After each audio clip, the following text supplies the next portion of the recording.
ਮੇਰੇ ਪੰਜਾਬ 600 AM ਤੇ ਨਿੱਘਾ ਹਾਰਦਿਕ ਸਵਾਗਤ ਹੈ। ਮੈਂ ਤੁਹਾਡਾ ਮੇਜ਼ਬਾਨ ਹਰਜੀਤ ਸਿੰਘ ਗਿੱਲ ਸ਼ੋਅ ਲੈ ਕੇ ਤੁਹਾਡੀ ਸੇਵਾ 'ਚ ਹਾਜ਼ਰ ਹਾਂ। 23 ਜੂਨ ਦਾ ਦਿਨ ਹੈ, ਵਰਾ 2021 ਦਾ ਬੁੱਧਵਾਰ ਹੈ। 9 ਹਾੜ ਨਾਨਕਸ਼ੇ ਸੰਮਤ 553। ਆ ਗੀਤ ਏਅਰ ਇੰਡੀਆ ਬੋਂਬਿੰਗ ਦੇ ਵਿੱਚ ਮਾਰੇ ਗਏ ਬੇਕਸੂਰਿਆਂ ਨੂੰ ਯਾਦ ਕਰਦੇ ਹਾਂ। 36 ਵਰੇ ਹੋ ਗਿਆ। ਕਸੂਰਿਆਂ ਦੇ ਨਾਲ ਕਾਤਲ ਵੀ ਕਿਤੇ ਤੁਰੇ ਫਿਰਦੇ ਆ। ਭੂਤ ਤਾਂ ਰੱਖ ਕੇ ਨਹੀਂ ਆਇਆ ਨਾ ਸੂਟਕੇਸ, ਕਿਸੇ ਬੰਦੇ ਨੇ ਰੱਖਿਆ। ਇਹ ਉਸ ਤਰ੍ਹਾਂ ਹੀ ਸੋਚੋ, ਜਹਾਜ਼ 'ਚ ਬੈਠੇ ਪੰਜਾਬ ਨੂੰ ਜਾ ਰਹੇ ਹਾਂ, ਅੱਧ ਅਸਮਾਨੇ ਜਹਾਜ਼ ਉੱਡ ਜਾਏ ਤਾਂ ਤੁਹਾਡੇ ਟੱਬਰਾਂ ਤੇ ਕੀ ਵਾਪਰਨੀ ਹੈ। ਇਸੇ ਤਰ੍ਹਾਂ ਹੀ ਹੋ ਗਿਆ। 36 ਵਰੇ ਹੋ ਗਏ। 36 ਅੱਜ ਗੱਲਬਾਤ ਹੋਏਗੀ ਇਸ ਤੇ 10:10 ਤੋਂ 11 ਵਜੇ ਤੱਕ। ਕਿਸ਼ਤੀ ਡਾਵਾਡੋਲ, ਕਿਨਾਰਾ ਦਿਸਦਾ ਨਹੀਂ, ਤਿਣਕੇ ਜਿਹਾ ਵੀ ਕੋਈ ਸਹਾਰਾ ਦਿਸਦਾ ਨਹੀਂ। ਕਹੀ ਗਰਦ ਚੜੀ ਹੈ ਅੱਜ ਅਸਮਾਨ ਉੱਤੇ, ਧੁੰਦਲਾ ਜਿਹਾ ਵੀ ਕੋਈ ਤਾਰਾ ਦਿਸਦਾ ਨਹੀਂ। ਟੁਕੜੇ ਟੁਕੜੇ ਹੋਇਆ ਫਿਰਦਾ ਹਰ ਬੰਦਾ, ਕੋਈ ਵੀ ਸਾਰੇ ਦਾ ਸਾਰਾ ਦਿਸਦਾ ਨਹੀਂ। ਸੀਸ ਤਲੀ ਤੇ ਆ ਕੇ ਖੁਦ ਹੀ ਬੋਲ ਪਿਆ, ਬਹੁਤਾ ਚਿਰ ਹੁਣ ਹੋਰ ਗੁਜ਼ਾਰਾ ਦਿਸਦਾ ਨਹੀਂ। ਸਭ ਦੇ ਅੰਦਰ ਭੀੜ ਹੈ ਸੰਸੇ ਫਿਕਰਾਂ ਦੀ, ਸ਼ਖਸ ਕੋਈ ਕੱਲਾ ਕਾਰਾ ਦਿਸਦਾ ਨਹੀਂ। ਕਿੱਧਰ ਜਾਈਏ ਸੋਚਾਂ ਵਿੱਚ ਹੈ ਧੁੰਦ ਬੜੀ, ਆਸੇ ਪਾਸੇ ਕੋਈ ਇਸ਼ਾਰਾ ਦਿਸਦਾ ਨਹੀਂ। ਸਾਰੇ ਮੰਜ਼ਰ ਵੇਖ ਲਏ ਨੇ ਤੁਰ ਫਿਰ ਕੇ, ਰੂਪ ਦਾ ਰੂਹ ਦਾ ਹਾਣੀ ਕੋਈ ਨਜ਼ਾਰਾ ਦਿਸਦਾ ਨਹੀਂ। ਭਲੇ ਬਾਜ਼ਾਰ 'ਚ ਬੰਦੇ ਵਸਤਾਂ ਵਰਗੇ ਬਹੁਤ, ਭਰੇ ਬਾਜ਼ਾਰ 'ਚ ਬੰਦੇ ਵਸਤਾਂ ਵਰਗੇ ਬਹੁਤ। ਦਿਲਬਰ ਜਾਨੀ ਯਾਰ ਪਿਆਰਾ ਦਿਸਦਾ ਨਹੀਂ। ਕੈਸੀ ਹੱਥ ਸਫਾਈ ਛਾਤਰ ਲੋਕਾਂ ਦੀ, ਓਏ ਕੈਸੀ ਹੱਥ ਸਫਾਈ ਛਾਤਰ ਲੋਕਾਂ ਦੀ। ਜੰਗਲ ਵੱਢ ਲਿਆ ਸਾਰਾ ਆਰਾ ਦਿਸਦਾ ਨਹੀਂ, ਜੰਗਲ ਵੱਢ ਲਿਆ ਸਾਰਾ ਆਰਾ ਦਿਸਦਾ ਨਹੀਂ। ਯਾਦ ਕਰਦੇ ਆ ਬੇਕਸੂਰਿਆਂ ਨੂੰ ਫੇਰ, ਹਰਦਮ ਸਿੰਘ ਮਾਨ ਲਿਖਦੇ ਨੇ ਜੈਤੋਂ ਵਾਲੇ। ਨਵਾਜੀ ਸਾਰਿਆਂ ਦਾ ਜਿੱਥੇ ਵੀ ਬੈਠੇ ਹੋ। ਮਨ ਉਦਾਸ ਹੈ ਅੱਜ, ਜਦ ਭਾਈਚਾਰੇ ਦੇ ਤੁਸੀਂ ਦੁੱਖਾਂ ਦੀ ਦਾਸਤਾਂ ਪਾਉਣੀ ਹੈ ਤਾਂ ਇਸ ਨੂੰ ਯਾਦ ਰੱਖਣਾ। ਜੇ ਜੂਨ 84 ਦੀ ਗੱਲ ਕੀਤੀ ਹੈ, ਮਈ ਤੋਂ ਲੈ ਕੇ ਦੂਸਰੇ ਪ੍ਰੋਗਰਾਮ ਤੇ 40 ਦਿਨ, ਤਾਂ ਇਹਨਾਂ ਦਿਨਾਂ ਦੀ ਵੀ ਯਾਦ ਤੁਹਾਡੇ ਮਨ 'ਚ ਜਿਹੜੀ ਆਉਣੀ ਚਾਹੀਦੀ ਹੈ। ਸਾਰੇ ਆਪਣੀ ਆਪਣੀ ਪਕੜ ਨਾਲ ਤਿਆਰੀ ਕਰੋ। ਤੁਹਾਨੂੰ ਸਮਾਂ ਵੱਧ ਤੋਂ ਵੱਧ ਦੇਵਾਂਗਾ ਕੁਛ ਐਡੀਟੋਰੀਅਲ ਤੋਂ ਬਾਅਦ ਕਿ ਤੁਹਾਡੇ ਹਿਸਾਬ ਨਾਲ ਹੋਇਆ ਕੀ ਸੀ। ਇਹ ਬਹੁਤ ਬਾਅਦ 'ਚ ਵੀ ਪੈਦਾ ਹੋਏ ਹੋਣਗੇ, ਪਰ ਕਹਾਣੀਆਂ ਲੱਗਦੀਆਂ ਕੁਛ ਨੇ, ਹੋਈਆਂ ਕੁਛ ਨੇ। ਐਗਜ਼ੈਕਟਲੀ ਕੁਛ ਜਿਹੜੀਆਂ ਇਹਦੇ ਅਹਿਮ ਚੀਜ਼ਾਂ ਮੈਂ ਤੁਹਾਡੇ ਤੱਕ ਪਹੁੰਚਾਵਾਂਗਾ। ਬਾਕੀ ਨਿਰਣਾ ਤੁਸੀਂ ਕਰਨਾ। ਨਿਰਣੇ ਕਈ ਵਾਰ ਬਣ ਜਾਂਦੇ ਨੇ, ਫਿਰ ਉਹ ਬਦਲਦੇ ਨਹੀਂ, ਪਰ ਫਿਰ ਵੀ ਸਾਰਿਆਂ ਦਾ ਮਨ ਹੈ ਜਿਹੜਾ, ਜਿਸ ਤਰ੍ਹਾਂ ਤੁਸੀਂ ਪੜ੍ਹਦੇ ਹੋ, ਜਿਸ ਤਰ੍ਹਾਂ ਤੁਸੀਂ ਕਰਨਾ ਚਾਹੁੰਦੇ ਹੋ, ਤੁਹਾਡਾ ਮਾਣ ਹੈ ਉਸੇ ਗੱਲ 'ਤੇ, ਤੁਸੀਂ ਉਸ ਤਰ੍ਹਾਂ ਹੀ ਗੱਲ ਕਰਨੀ ਜਿਵੇਂ ਤੁਹਾਡਾ ਹੋਵੇ। ਪਰ ਫਿਰ ਵੀ ਆਲੇ ਦੁਆਲੇ ਵਰਤਾਅ ਜਿਹੜਾ ਹੈ, ਚੀਜ਼ਾਂ ਨੂੰ ਘੋਖ ਕੇ ਸਮੇਂ ਤੋਂ ਬਾਅਦ ਕੁਝ ਨਾ ਕੁਝ ਬਦਲਾਅ ਆ ਜਾਂਦਾ ਹੈ। ਹੋ ਸਕਦਾ 1985 ਜਿੱਦਣ ਇਹ ਬੋਂਬਿੰਗ ਹੋਈ, ਸ਼ੈਂਪੇਨ ਵੀ ਕਿਤੇ ਖੁੱਲੀ ਹੋਵੇ ਤੇ ਕਿਸੇ ਨੇ ਖੂਨ ਦੇ ਅਥਰੂ ਰੋਏ ਹੋਣ, ਤੇ ਅੱਜ ਸੋਚ 'ਚ ਬਹੁਤ ਫਰਕ ਪੈ ਚੁੱਕਿਆ ਹੋਏਗਾ। ਪਰ ਗੱਲ ਦੀ ਤਹਿ ਤੱਕ ਜਾਣਾ ਜ਼ਰੂਰੀ ਹੈ। ਕੋਸ਼ਿਸ਼ ਕਰਾਂਗਾ। ਸਰ ਨਮਕਿਨ ਸਿੰਘ ਜੀ, ਸਵਾਗਤ, ਸਤਿ ਸ੍ਰੀ ਅਕਾਲ। ਸ਼ੁਕਰੀਆ ਗਿੱਲ ਸਾਹਿਬ ਜੀ। ਸਭ ਤੋਂ ਪਹਿਲਾਂ ਤੁਹਾਨੂੰ ਤੇ ਸ਼ੇਰੇ ਪੰਜਾਬ ਰੇਡੀਓ ਦੇ ਸਾਰੇ ਹੀ ਸਰੋਤਿਆਂ ਨੂੰ ਪਿਆਰ ਭਰੀ ਸਤਿ ਸ੍ਰੀ ਅਕਾਲ ਜੀ। ਗਿੱਲ ਸਾਹਿਬ ਧੰਨਵਾਦ ਜੀ। ਤੇ ਫਿਰ ਜੈਪਾਲ ਭੁੱਲਰ ਦਾ ਸੰਸਕਾਰ ਹੋ ਗਿਆ ਜੀ? ਜੀ ਗਿੱਲ ਸਾਹਿਬ, ਅੱਜ ਜੈਪਾਲ ਭੁੱਲਰ ਦਾ ਸਖਤ ਸੁਰੱਖਿਆ ਪ੍ਰਬੰਧਾਂ ਹੇਠ ਸੰਸਕਾਰ ਹੈਗਾ ਜਿਹੜਾ ਉਹ ਕੀਤਾ ਗਿਆ ਹੈਗਾ।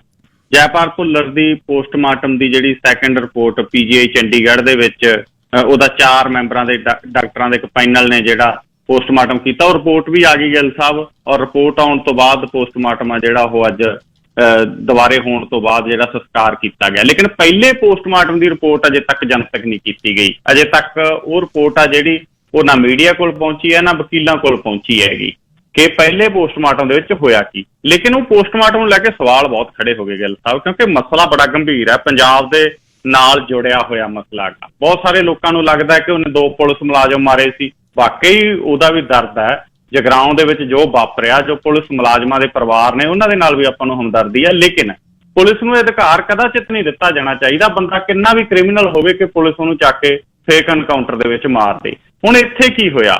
ਕਿ ਜਿਹੜਾ ਗਿੱਲ ਸਾਹਿਬ PGI ਦੇ ਵਿੱਚ ਪੋਸਟਮਾਰਟਮ ਹੋਇਆ, ਉਸ ਜੈਪਾਲ ਭੁੱਲਰ ਦੀ ਡੈੱਡ ਬੋਡੀ ਦੇ ਵਿੱਚ ਬੁਲੇਟਸ ਪਈਆਂ ਸੀ, ਬੁਲੇਟਸ ਦੇ ਪਾਰਟਸ ਪਏ ਸੀ।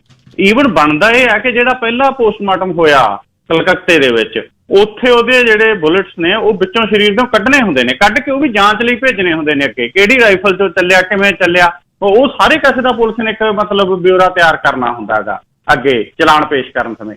ਤਾਂ ਹੁਣ ਇਹਦੇ 'ਚ ਕੀ ਹੋਇਆ ਕਿ ਉਹਦੇ ਮਤਲਬ ਸਰੀਰ ਦੇ ਵਿੱਚ ਸੀ, ਔਰ PGI ਦੇ ਡਾਕਟਰਾਂ ਨੇ ਕਿਹਾ ਕਿ 21 ਤੋਂ 22 ਸੱਟਾਂ ਵੱਜੀਆਂ ਹੋਈਆਂ ਨੇ, ਔਰ ਮਲਟੀਪਲ ਇੰਜਰੀਜ਼ ਜਿਹੜਾ ਉਹਨਾਂ ਨੇ ਲਿਖਿਆ। ਇੱਕ ਜਿਹੜਾ ਉਹਨਾਂ ਨੇ ਲਿਖਿਆ ਹੈਗਾ ਐਂਟੀਮੋਰਟਮ ਇੰਜਰੀਜ਼, ਐਂਟੀਮੋਰਟਮ ਦਾ ਮਤਲਬ ਕਿ ਉਸ ਦੀ ਜਿਹੜਾ ਮਰਨ ਤੋਂ ਪਹਿਲਾਂ ਦੀਆਂ ਇੰਜਰੀਜ਼ ਨੇ, ਮਰਨ ਤੋਂ ਪਹਿਲਾਂ ਮਤਲਬ ਬੁਲੇਟਸ ਮਾਰਨ ਤੋਂ ਪਹਿਲਾਂ ਦੀਆਂ। ਔਰ ਡਾਕਟਰਾਂ ਨੇ ਲਿਖਤਾ ਇਹ ਜ਼ਰੂਰ ਦਿੱਤਾ ਪੋਸਟਮਾਰਟਮ ਰਿਪੋਰਟ ਦੇ ਵਿੱਚ ਕਿ ਉਸ ਦੀ ਮੌਤ ਆ ਜਿਹੜੀ ਪੁਲਿਸ ਗੋਲੀ ਦੇ ਨਾਲ ਹੋਈ ਹੈ, ਟਾਰਚਰ ਦੇ ਨਾਲ ਉਹਦੀ ਮੌਤ ਨਹੀਂ ਹੋਈ। ਇਹ PGI ਦੀ ਰਿਪੋਰਟ 'ਚ ਲਿਖਤਾ। ਇਹਨੂੰ ਲੈ ਕੇ ਜੈਪਾਲ ਭੁੱਲਰ ਦੇ ਪਿਤਾ ਨੇ ਕਿਹਾ ਵੀ ਆ ਕਿ ਪੁਲਿਸ ਦਬਾਅ ਹੇਠ ਜਿਹੜਾ ਇਹ ਆਈ ਹੈ।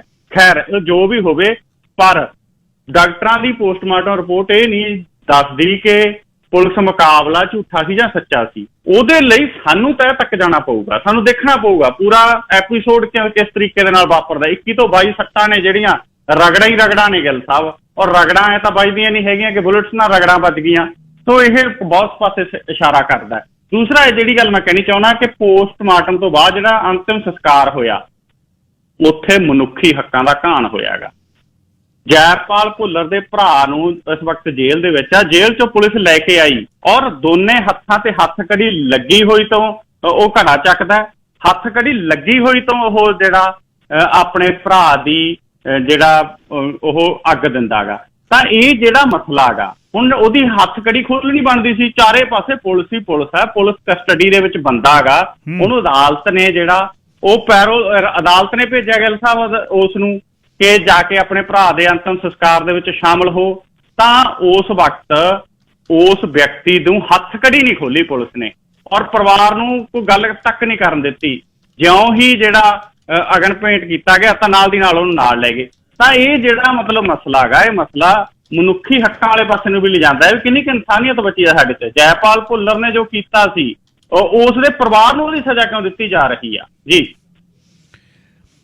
ਅੱਛਾ ਜੀ, ਨਾਲ ਇਹ ਦੱਸਿਓ ਵੀ ਸਿੱਟ ਨੇ ਹੁਣ ਸੁਖਬੀਰ ਸਿੰਘ ਬਾਦਲ ਉਹਨਾਂ ਨੂੰ ਸੱਦਣਾ ਜੀ? ਜੀ ਗਿੱਲ ਸਾਹਿਬ, ਸਪੈਸ਼ਲ ਇਨਵੈਸਟੀਗੇਸ਼ਨ ਟੀਮ ਨੇ ਹੁਣ 26 ਜੂਨ ਨੂੰ ਸੈਕਟਰ 32 ਦੇ ਵਿੱਚ ਸੁਖਬੀਰ ਬਾਦਲ ਨੂੰ ਸੱਦਿਆ। ਜਿਹੜੀ ਨਵੀਂ ਸਪੈਸ਼ਲ ਇਨਵੈਸਟੀਗੇਸ਼ਨ ਟੀਮ ਬਣੀ ਹੈ ADGP LK ਯਾਦਵ ਹੋਰਾਂ ਦੀ ਅਗਵਾਈ ਦੇ ਵਿੱਚ, ਜਿਸ ਟੀਮ ਦੇ ਵੱਲੋਂ ਪਿਛਲੇ ਦਿਨਾਂ ਦੇ ਵਿੱਚ ਪ੍ਰਕਾਸ਼ ਸਿੰਘ ਬਾਦਲ ਨੂੰ ਬੁਲਾਇਆ ਗਿਆ ਸੀਗਾ ਕੱਲ੍ਹ ਹੀ, ਉਸੇ ਟੀਮ ਦੇ ਵੱਲੋਂ ਹੁਣ ਸੁਖਬੀਰ ਸਿੰਘ ਬਾਦਲ ਨੂੰ ਤਲਬ ਕੀਤਾ ਗਿਆ। ਕਿਉਂਕਿ ਜਦੋਂ ਕੋਟਕਪੂਰਾ ਗੋਲੀਕਾਂਡ ਵਾਪਰਿਆ ਅਕਤੂਬਰ 2015 ਦੇ ਵਿੱਚ, ਉਸ ਵਕਤ ਪੰਜਾਬ ਦਾ ਗ੍ਰਹਿ ਮੰਤਰੀ ਸੁਖਬੀਰ ਸਿੰਘ ਬਾਦਲ ਸੀਗਾ, ਔਰ ਗ੍ਰਹਿ ਮੰਤਰੀ ਜਿਹੜਾ ਹੁੰਦਾ ਹੈਗਾ ਉਹਦੇ ਨਾਲ ਪੁਲਿਸ ਜੁੜੀ ਹੁੰਦੀ ਹੈ, ਗ੍ਰਹਿ ਮੰਤਰੀ ਦੇ ਨਾਲ DGP ਅਪ ਟੂ ਡੇਟ ਰਹਿੰਦਾ ਹੈਗਾ। ਤਾਂ ਜੋ ਘਟਨਾਕ੍ਰਮ ਹੋਇਆ ਉਹਦੇ ਬਾਰੇ ਸੁਖਬੀਰ ਬਾਦਲ ਤੋਂ ਇਨਵੈਸਟੀਗੇਸ਼ਨ ਹੋਊਗੀ ਜੀ ਗਿੱਲ ਸਾਹਿਬ। ਅੱਛਾ, ਦੂਸਰੀ ਕਾਟੋ ਕਲੇਸ਼ ਦਾ ਕੀ ਬਣਿਆ, ਨਿਬੜਿਆ ਹਲੇ ਕਿ ਨਹੀਂ? ਕਾਟੋ ਕਲੇਸ਼ ਦੇਖੋ ਵੱਧਦਾ ਜਾ ਰਿਹਾ ਹੈਗਾ। ਕਾਟੋ ਕਲੇਸ਼ ਦਾ ਕੋਈ ਮਸਲਾ ਹੱਲ ਹੁੰਦਾ ਨਜ਼ਰ ਨਹੀਂ ਆ ਰਿਹਾ। ਇਹ ਜ਼ਰੂਰ ਹੈ ਕਿ ਨਵਜੋਤ ਸਿੰਘ ਸਿੱਧੂ ਨੇ ਜੋ ਬਿਆਨ ਪਿਛਲੇ ਦਿਨਾਂ ਦੇ ਵਿੱਚ ਦਿੱਤੇ, ਉਹਨਾਂ ਬਿਆਨਾਂ ਨੂੰ ਲੈ ਕੇ ਕੈਪਟਨ ਧੜਾ ਭਾਰੂ ਜ਼ਰੂਰ ਹੋ ਗਿਆ। ਪਰ ਕੈਪਟਨ ਅਮਰਿੰਦਰ ਸਿੰਘ ਜਿਹੜਾ ਦਿੱਲੀ ਗਿਆ ਸੀਗਾ, 2 ਦਿਨ ਦਿੱਲੀ ਰਿਹਾ, ਹਾਈ ਕਮਾਂਡ ਦੇ ਅੱਗੇ ਪੇਸ਼ੀ ਹੋਈ, 3 ਮੈਂਬਰੀ ਟੀਮ ਨੂੰ ਤਾਂ ਮਿਲ ਲਿਆ ਕੈਪਟਨ ਅਮਰਿੰਦਰ ਸਿੰਘ, ਪਰ ਰਾਹੁਲ ਗਾਂਧੀ ਤੇ ਸੋਨੀਆ ਗਾਂਧੀ ਨੂੰ ਬਿਨਾਂ ਮਿਲੇ ਪੰਜਾਬ ਆ ਗਿਆ। ਇਹਨੂੰ ਲੈ ਕੇ ਵੀ ਬਹੁਤ ਸਾਰੀਆਂ ਕਿਆਸਰਾਈਆਂ ਲਾਈਆਂ ਜਾ ਰਹੀਆਂ ਨੇ। ਦੂਜੇ ਬੰਨੇ ਅੱਜ ਜਦੋਂ ਕੈਪਟਨ ਅਮਰਿੰਦਰ ਸਿੰਘ ਤਾਂ ਵਾਪਸ ਗੱਡੀ ਲੈ ਕੇ ਪੰਜਾਬ ਨੂੰ ਤੁਰ ਪਿਆ ਸੀ, ਤਾਂ ਉਸ ਵਕਤ ਉੱਧਰ ਰਾਹੁਲ ਗਾਂਧੀ ਨੂੰ ਮਿਲ ਰਹੇ ਸੀ ਸੁਨੀਲ ਜਾਖੜ, ਪ੍ਰਤਾਪ ਸਿੰਘ ਬਾਜਵਾ ਤੇ ਮਨਪ੍ਰੀਤ ਬਾਦਲ। ਤਿੰਨਾਂ ਨਾਲ ਅੱਡ-ਅੱਡ ਮੀਟਿੰਗਾਂ ਰਾਹੁਲ ਗਾਂਧੀ ਨੇ ਕੀਤੀਆਂ ਨੇ। ਸੋਨੀਆ ਗਾਂਧੀ ਨੂੰ ਵੀ ਬਹੁਤ ਸਾਰੇ ਆਗੂ ਮਿਲੇ ਨੇ। ਔਰ ਇਹ ਜਿਹੜਾ ਘਟਨਾਕ੍ਰਮ ਹੋ ਰਿਹਾ, ਉਹਦੇ ਤੇ ਹਰੀਸ਼ ਰਾਵਤ ਨੇ ਕਿਹਾ ਗਾ ਕਿ ਕੈਪਟਨ ਅਮਰਿੰਦਰ ਸਿੰਘ ਚੰਡੀਗੜ੍ਹ 'ਚ 1-2 ਦਿਨਾਂ 'ਚ ਪ੍ਰੈਸ ਕਾਨਫਰੰਸ ਕਰੂਗਾ। ਔਰ ਉਹਨੇ ਹਰੀਸ਼ ਰਾਵਤ ਨੇ ਵੀ ਕਿਹਾ ਕਿ ਕੈਪਟਨ ਅਮਰਿੰਦਰ ਸਿੰਘ ਨੂੰ ਅਸੀਂ ਕਿਹਾ ਗਾ ਕਿ ਜਿਹੜੇ ਕੰਮ ਆਪਾਂ ਚੋਣ ਵਾਅਦੇ ਕੀਤੇ ਸੀ ਉਹ ਪੂਰੇ ਕਰ, ਸਮਾਂ ਰਹਿੰਦਿਆਂ ਪੂਰੇ ਕਰ।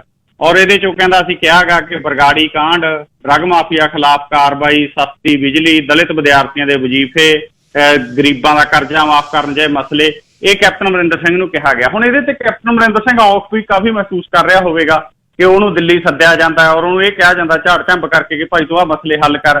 ਦੂਸਰਾ ਇਹ ਕਿ ਪੰਜਾਬ ਦਾ ਜਿਹੜਾ ਮੁੱਖ ਮੰਤਰੀ ਕੈਂਡੀਡੇਟ ਹੋਊਗਾ ਕੋਈ ਅਗਲੀ ਇਲੈਕਸ਼ਨ ਦੇ ਵਿੱਚ ਜਾਂ ਨਹੀਂ ਹੋਊਗਾ, ਜਿਸ ਤਰੀਕੇ ਨਾਲ ਕਿਹਾ ਜਾ ਰਿਹਾ ਕਿ ਗਾਂਧੀ ਪਰਿਵਾਰ ਦੇ ਨਾਂ ਤੇ ਹੀ ਚੋਣ ਲੜੀ ਜਾਊ, ਇਹਨੂੰ ਲੈ ਕੇ ਵੀ ਕੈਪਟਨ ਕਾਫੀ ਖਫਾ ਨਜ਼ਰ ਆ ਰਿਹਾ ਹੈਗਾ।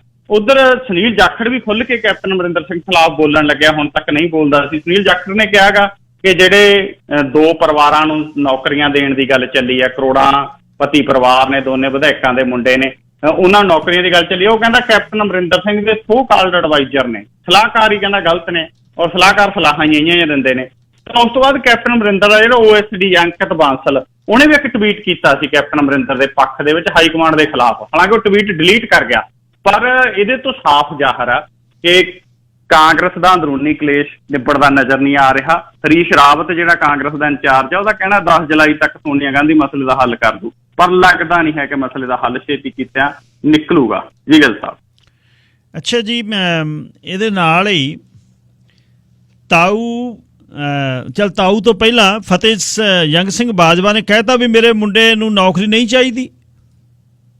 ਜੀ ਗੱਲ ਸਾਹਿਬ, ਕਹਿਣ ਲਈ ਮਜਬੂਰ ਹੋ ਗਿਆ। ਤੁਸੀਂ ਇਹ ਦੇਖੋ ਸੋਸ਼ਲ ਮੀਡੀਆ ਦਾ ਦਬਾਅ ਕਿੰਨਾ, ਸੋਸ਼ਲ ਮੀਡੀਆ ਦਾ ਦਬਾਅ ਇਹ ਕੈਨੇਡਾ 'ਚ ਬੈਠੇ, ਅਮਰੀਕਾ 'ਚ ਬੈਠੇ, ਇੰਗਲੈਂਡ 'ਚ ਬੈਠੇ, ਵੱਖ-ਵੱਖ ਮੁਲਕਾਂ 'ਚ ਬੈਠੇ ਪ੍ਰਵਾਸੀ ਪੰਜਾਬੀਆਂ ਨੇ ਜਦੋਂ ਪੋਸਟਾਂ ਪਾਈਆਂ, ਪੰਜਾਬ ਦੇ ਲੋਕਾਂ ਨੇ ਪੋਸਟਾਂ ਪਾਈਆਂ, ਪੰਜਾਬ ਦੀਆਂ ਬੇਰੁਜ਼ਗਾਰ ਨੌਜਵਾਨਾਂ ਦੀਆਂ ਜਥੇਬੰਦੀਆਂ ਬੋਲੀਆਂ, ਵਿਰੋਧੀ ਧਿਰਾਂ ਬੋਲੀਆਂ ਕਿ ਕਰੋੜਾਂਪਤੀ ਪਰਿਵਾਰਾਂ ਦੀ ਐਡੀ ਕਿੱਡੀ ਕੁ ਕੁਰਬਾਨੀ ਹੈ ਕਿ ਉਹਨਾਂ ਨੂੰ ਚੱਕ ਕੇ ਤਰਸ ਦੇ ਆਧਾਰ ਦੇ ਉੱਤੇ ਨੌਕਰੀਆਂ ਦਿੱਤੀਆਂ ਜਾ ਰਹੀਆਂ। ਉਹਨਾਂ ਨੌਜਵਾਨਾਂ ਨੂੰ ਕੋਈ ਕਿਉਂ ਨਹੀਂ ਪੁੱਛਦਾ? 95 ਦਿਨ ਹੋ ਗਏ ਗੱਲ ਸਾਹਿਬ ਉਹ ਮੁੰਡੇ ਨੂੰ ਜਿਹੜਾ ਟਾਵਰ ਤੇ ਚੜਿਆ ਹੋਇਆ, ਔਰ ਉਹਦੀ ਸਿਹਤ ਬਹੁਤ ਹਾਲਤ ਖਰਾਬ ਆ। ਉਹਦੀ ਵੀਡੀਓ ਮੈਂ ਦੇਖੀ, ਇਉਂ ਲੱਗਦਾ ਕਿ ਬਹੁਤ ਮਾਨਸਿਕ ਦਬਾਅ ਦੇ ਵਿੱਚ ਚਲਿਆ ਗਿਆ। ਉਹ 95 ਦਿਨਾਂ ਤੋਂ ਕਿਤੇ ਮਿਲਿਆ ਨਹੀਂ, ਕਿਸੇ ਨੂੰ ਥੱਲੇ ਉਤਰਿਆ ਨਹੀਂ, ਔਰ ਹੁਣ ਤਾਂ ਉਹ ਮਰਨ ਵਰਤ ਦੇ ਉੱਤੇ ਬੈਠ ਗਿਆ। ਉਹਨਾਂ ਨੌਜਵਾਨਾਂ ਨੂੰ ਰੁਜ਼ਗਾਰ ਨਹੀਂ, ਫਤਿਹ ਜੰਗ ਬਾਜਵਾ ਵਰਗਿਆਂ ਦੇ ਮੁੰਡਿਆਂ ਨੂੰ ਜਿਹੜੀਆਂ ਉਹ ਨੌਕਰੀਆਂ, ਤਾਂ ਹੁਣ ਫਤਿਹ ਜੰਗ ਬਾਜਵਾ ਨੂੰ ਇਹ ਕਹਿਣਾ ਪਿਆ ਕਿ ਮੇਰਾ ਮੁੰਡਾ ਸਰਕਾਰੀ ਨੌਕਰੀ ਜੁਆਇਨ ਨਹੀਂ ਕਰੂ, ਔਰ ਹਰੀਸ਼ ਰਾਵਤ ਜਿਹੜਾ ਪੰਜਾਬ ਦਾ ਇੰਚਾਰਜ ਆ, ਉਹਨੂੰ ਇਹ ਕਹਿਣਾ ਪਿਆ ਕਿ ਰਕੇਸ਼ ਪਾਂਡੇ ਨਾਲ ਸਾਡੀ ਗੱਲ ਚੱਲ ਰਹੀ ਆ, ਜਿਹਦਾ ਭਾਵ ਇਹ ਹੈ ਵੀ ਉਹਨੂੰ ਵੀ ਕਹਿ ਰਹੇ ਅਸੀਂ ਭਾਈ ਤੁਸੀਂ ਵੀ ਨਾ ਜੁਆਇਨ ਕਰਾਓ।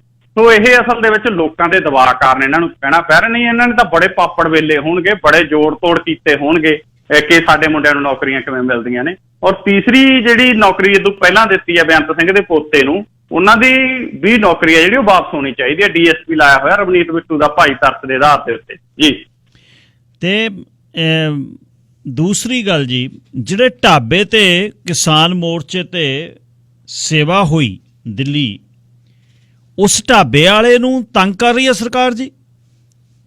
ਜੀ ਗੱਲ ਸਾਹਿਬ, ਇਹ ਬੜਾ ਗੰਭੀਰ ਮਸਲਾ ਹੈਗਾ ਕਿ ਉਸ ਢਾਬੇ ਦੇ ਮਾਲਕ ਨੂੰ ਹਰਿਆਣਾ ਦੀ ਸਰਕਾਰ ਤੰਗ ਕਰ ਰਹੀ ਆ। ਗੋਲਡਨ ਹੱਟ ਮਸ਼ਹੂਰ ਹੋ ਗਈ ਸਿੰਘੂ ਬਾਰਡਰ ਦੇ ਉੱਤੇ। ਉਹ ਕਹਿੰਦਾ ਜਿੰਨੇ ਮਰਜ਼ੀ ਆਓ, ਪਾਣੀ ਮੁਫਤ, ਆਟਾ ਮੁਫਤ, ਰੋਟੀਆਂ ਮੁਫਤ, ਇੱਥੇ ਰਹੋ।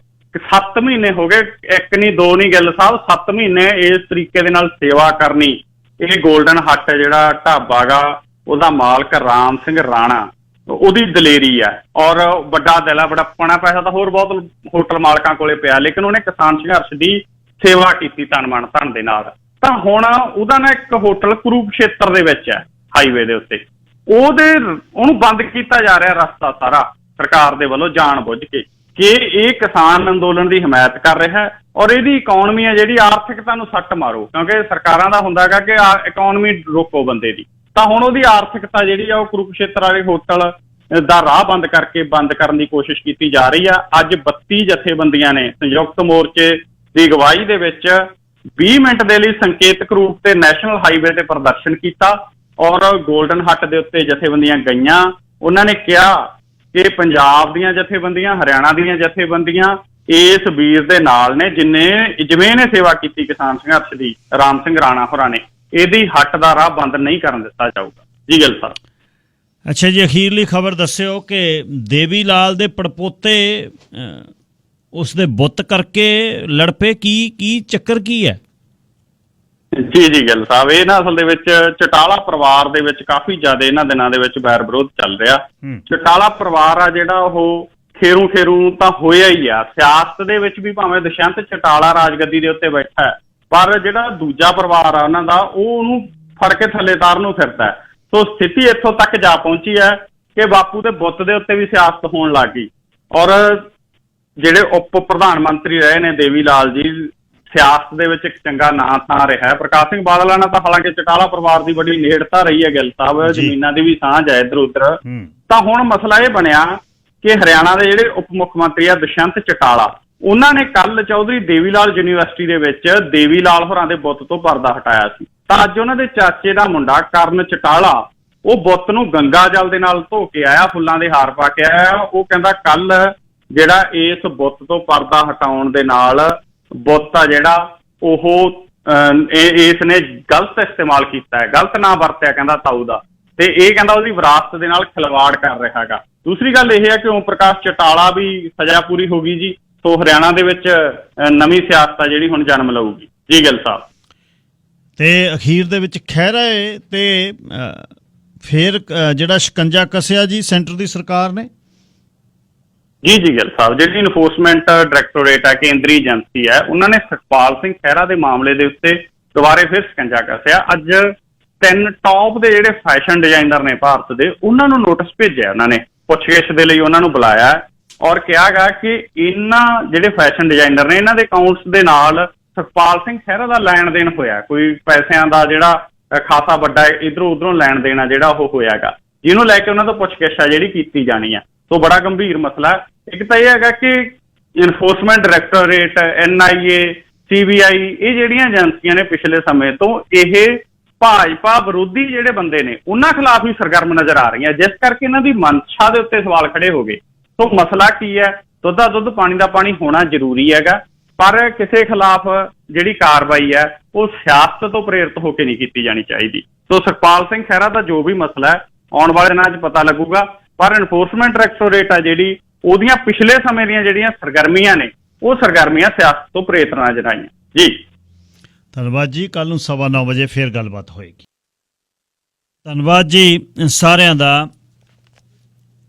ਅੱਜ ਦੀ ਗੱਲਬਾਤ ਜਿਹੜੀ ਮੈਂ ਅਗਲੇ ਘੰਟੇ 'ਚ ਕਰਨੀ ਹੈ ਉਹ ਏਅਰ ਇੰਡੀਆ ਦੀ ਕਨਿਸ਼ਕਾ ਕਾਂਡ ਦੀ ਬੰਬਿੰਗ ਦੀ ਜਿਹੜੀ 1985 ਦੇ ਵਿੱਚ ਅੱਜ ਦੇ ਦਿਨ ਹੋਈ। 329 ਜਿਹੜੇ ਨੇ ਬੇਕਸੂਰੇ ਜਿਹੜੇ ਮੁਸਾਫਰ ਤੇ ਕਰੂ ਜਿਹੜਾ ਸੀ ਉਹ ਮਾਰਿਆ ਗਿਆ। ਇਹਦੇ ਵਿੱਚ 45 ਮਿੰਟ ਪਹਿਲਾਂ ਹੀਥਰੋ ਤੋਂ ਆਇਰਲੈਂਡ ਦੇ ਤੱਟ ਤੇ ਬਹੁਤ ਕੁਝ ਇਹਦੇ ਲਈ ਕਮਿਊਨਿਟੀ ਨੇ ਸੁਣਿਆ, ਬਹੁਤ ਕੁਝ ਨੇ ਜਿਨ੍ਹਾਂ ਨੇ ਇਸ ਨੂੰ ਨੇੜਿਓਂ ਵੇਖਿਆ, ਬਹੁਤ ਜਿਉਂਦੇ ਨੇ ਜਿਨ੍ਹਾਂ ਨੇ 84 ਦਾ ਉਹ ਸਮਾਂ ਇੱਥੇ ਵੈਨਕੂਵਰ 'ਚ ਵੇਖਿਆ।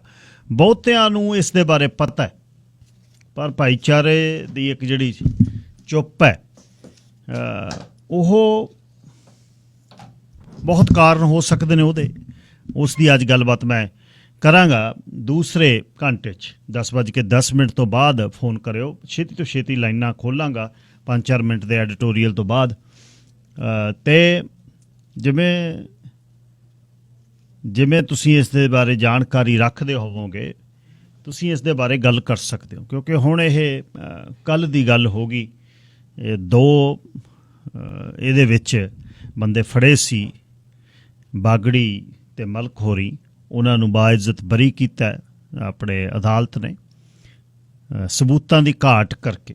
ਉਹ ਵੀ ਜਿਹੜਾ ਅਖੀਰ 'ਚ ਜਸਟਿਸ ਨੇ ਜਿਹੜੀ ਗੱਲ ਕੀਤੀ ਸੀ ਜੱਜ ਸਾਹਿਬ ਨੇ, ਉਹ ਵੀ ਮੈਂ ਦੱਸਾਂਗਾ ਹੋਇਆ ਕੀ ਸੀ, ਜੇ ਕੀ ਇਨਵੋਲਵ ਸੀ। ਕਿਤਾਬਾਂ ਬਹੁਤ ਲਿਖੀਆਂ ਗਈਆਂ ਨੇ ਇਹਦੇ 'ਚ, ਇਹਦੇ ਬਾਰੇ ਮਲੋਏ ਕ੍ਰਿਸ਼ਨ ਧਰ ਨੇ ਲਿਖੀ ਹੈ। ਸੌਫਟ ਟਾਰਗੇਟ ਜ਼ੁਹੇਰ ਕਸ਼ਮੀਰੀ ਦੀ ਕਿਤਾਬ ਆ, ਅਤੇ ਜਿਹੜੀ ਬ੍ਰਾਇਨ ਮੈਕੈਂਡਰਿਓ ਦੀ, ਜਿਹਨੂੰ ਚੈਲੰਜ ਨਹੀਂ ਹੋਇਆ। ਉਹਦੀਆਂ ਕੁਝ ਚੀਜ਼ਾਂ ਹੋ ਵੀ ਸਕਦੀਆਂ, ਉਹ 'ਚ ਕੁਛ ਜਿਹੜੀਆਂ ਠੀਕ ਨਾ ਹੋਣ, ਪਰ ਉਹਨੇ ਸੱਚ ਦੇ ਨੇੜੇ ਜਾਣ ਦੀ ਬਹੁਤ ਕੋਸ਼ਿਸ਼ ਕੀਤੀ ਹੈ ਬੰਦੇ ਨੇ। ਹੋਰ ਬਹੁਤ ਕੁਝ ਲਿਖਿਆ ਗਿਆ, ਅਤੇ ਭਾਈਚਾਰੇ ਦੇ ਵਿੱਚ ਆਪਸੀ ਰਿਫਟ ਸੀ ਜਿਹੜੀ, ਉਹਦੇ ਵਿੱਚ ਵੀ ਬਹੁਤ ਕੁਛ ਬੋਲਿਆ ਗਿਆ, ਅਤੇ ਇਸ 'ਤੇ ਗੱਲਬਾਤ ਕਰਾਂਗੇ। ਜਿਹੜੀਆਂ ਕੱਲ੍ਹ ਓਮਬਡਸਮੈਨ ਨੇ ਸਿੱਧਾ ਦੋਸ਼ ਲਾਇਆ ਸੀ ਕਿ ਸਰਕਾਰ ਤੇ ਮਿਨਿਸਟਰ ਦਾ ਆਫਿਸ ਮੈਨੂੰ ਸੱਚ ਨਹੀਂ ਬੋਲਣ ਦੇ ਰਿਹਾ। ਨੈਸ਼ਨਲ ਡਿਫੈਂਸ ਦਾ ਜਿਹੜਾ ਆਫਿਸ ਆਫ ਓਮਬਡਸਮੈਨ ਹੈ, ਜਿੱਥੇ ਸਾਰੀਆਂ ਸ਼ਿਕਾਇਤਾਂ ਦਿੱਤੀਆਂ ਜਾਂਦੀਆਂ, ਉਸ ਦੀ ਇਹ ਗੱਲ ਕਹਿਣੀ ਬਹੁਤ ਵੱਡੀ ਸੀ। ਸਰਕਾਰ ਚੁੱਪ ਆ, ਹਲੇ ਵੀ ਕੋਈ ਨਹੀਂ ਬੋਲ ਰਿਹਾ, ਨਾ ਮਿਨਿਸਟਰ ਸੱਜਣ ਬੋਲ ਰਹੇ ਨੇ ਇਹਦੇ 'ਚ। ਤਾਂ ਪਿਛਲੇ ਦਿਨੀਂ ਜਦ ਟੂਲ ਨੇ ਕਿਹਾ ਸੀ ਕਿ ਮਿਸਟਰ ਟੂਲ ਨੇ ਕਿਹਾ ਸੀ ਰਿਜ਼ਾਈਨ ਕਰੇ, ਤਾਂ ਉਸ ਸਮੇਂ ਸਰ ਸੱਜਣ ਦੇ ਹੱਕ ਦੇ ਵਿੱਚ ਆ ਕੇ ਪ੍ਰਧਾਨ ਮੰਤਰੀ ਨੇ ਗੱਲ ਕੀਤੀ ਸੀ। ਪਰ ਇਸ ਨੂੰ ਨਾਰਮਲ ਨਹੀਂ ਲੈ ਸਕਦੇ ਤੁਸੀਂ ਵੀ। ਓਮਬਡਸਮੈਨ ਇਸ ਤਰ੍ਹਾਂ ਨਹੀਂ ਕਹਿ ਸਕਦਾ ਕਿ ਦਖਲ ਅੰਦਾਜ਼ੀ ਹੈ ਇਹਦੇ 'ਚ। ਪਤਾ ਨਹੀਂ ਕਿਉਂ ਮੋਢੇ ਝਟਕਦੇ ਹੈ ਲਿਬਰਲ। ਪਹਿਲਾਂ ਹੀ ਹੈ, ਕਿਤੇ ਅੱਜ ਦਾ ਧੱਕਾ ਥੋੜ੍ਹਾ ਚੱਲਦਾ ਮਿਲਟਰੀ ਦੇ ਵਿੱਚ, ਇਉਂ ਥੋੜ੍ਹਾ ਵੀ ਲਿਬਰਲ ਦੇ ਸਮੇਂ ਚੱਲਣਾ ਸ਼ੁਰੂ ਹੋਇਆ। ਪਰ ਇੱਥੇ ਸੱਚ ਬੋਲਣ ਦੀ ਕੋਸ਼ਿਸ਼ ਕਰਨੀ ਚਾਹੀਦੀ ਹੈ, ਖੜਨਾ ਚਾਹੀਦਾ ਵੀ ਇਹ ਧੱਕਾ ਹੋ ਰਿਹਾ, ਨਹੀਂ ਤਾਂ ਇਸਤਰੀਆਂ ਜਾਣਗੀਆਂ ਨਹੀਂ ਮਿਲਟਰੀ ਦੇ ਵਿੱਚ, ਹੁਣ ਬਹੁਤ ਘੱਟ ਜਾਣਗੀਆਂ। ਇੰਟਰਨੈਸ਼ਨਲ ਖਬਰਾਂ ਦੇ ਵਿੱਚ ਲਿਬੀਆ ਦੇ ਕ੍ਰਾਈਸਿਸ, ਜਿਹੜਾ ਲਿਬੀਆ ਕ੍ਰਾਈਸਿਸ ਕ੍ਰੀਏਟ ਹੀ ਕਰ ਲੈਂਦੇ ਨੇ। ਕ੍ਰਾਈਸਿਸ ਕਾਹਨੂੰ ਦੇਸ਼ਾਂ 'ਚ ਹੁੰਦੇ ਨੇ, ਵੈਸਟ ਨੂੰ ਜਿਹੜਾ ਸ਼ੌਕ ਹੈ ਕ੍ਰਾਈਸਿਸ ਕ੍ਰੀਏਟ ਕਰਨ ਦਾ, ਘੁੱਗ ਵਸਦੇ ਦੇਸ਼। ਤੰਗੀ ਤਾਂ ਕੁਛ ਨਹੀਂ ਸੀ, ਗਦਾਫੀ ਕੀ ਕਹਿੰਦਾ ਸੀ, ਕਿਸੇ ਨੂੰ ਕੁਛ ਨਹੀਂ ਸੀ ਕਹਿੰਦਾ, ਨਾ ਹੀ ਸਦਾਮ ਕਹਿੰਦਾ ਸੀ। ਹਾਂ, ਉਹ ਗੱਲ ਕਹਿੰਦੇ ਸੀ ਵੀ ਇੰਨੇ ਡਾਲਰਾਂ ਤੋਂ ਘੱਟ ਤੇਲ ਨਹੀਂ ਤੁਹਾਨੂੰ ਅਸੀਂ ਵੇਚਣਾ, ਜਾਂ ਮੌਜਾਂ ਕਰੋ। ਇਸੇ ਤਰ੍ਹਾਂ ਸਦਾਮ ਦੇ ਕੇਸ 'ਚ ਹੋਇਆ, ਸਦਾਮ ਨੇ ਇਹੀ ਕਿਹਾ ਸੀ ਵੀ ਓਪੈਕ ਬਣਾਤੀ ਤੇ ਇੰਨਿਆਂ ਤੋਂ ਘੱਟ ਤੁਹਾਨੂੰ ਅਸੀਂ ਤੇਲ ਨਹੀਂ ਵੇਚਣਾ।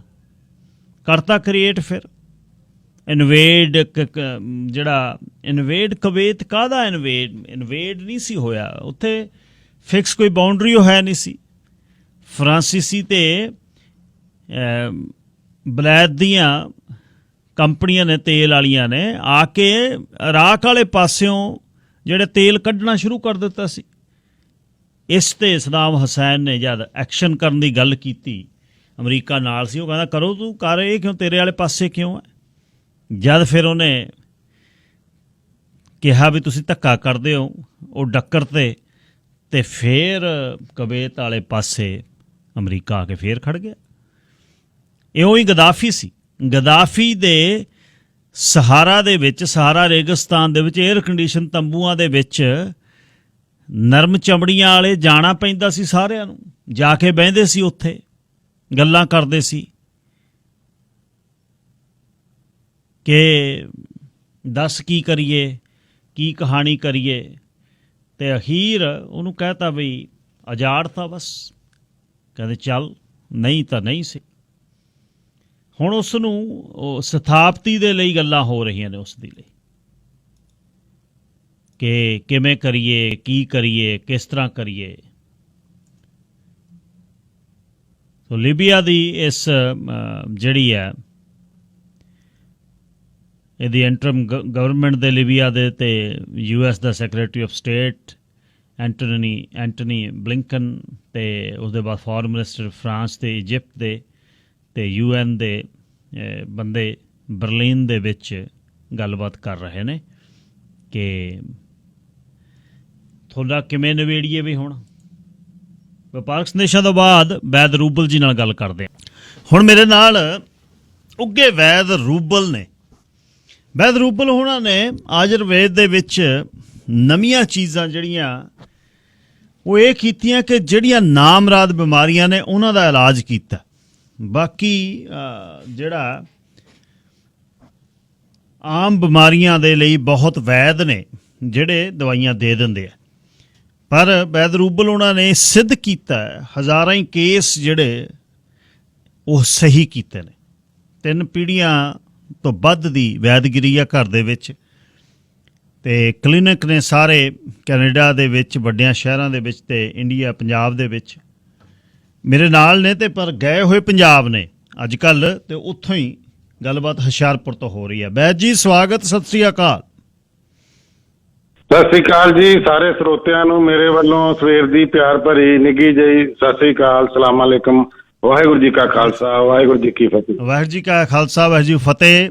ਮੈਂ ਇੱਥੇ ਫੋਨ ਦੇਈ ਜਾਨਾ ਤੇ ਤੁਸੀਂ ਬੈਠੇ ਹੋ ਪੰਜਾਬ, ਤੇ ਮੈਂ ਹਾਂਜੀ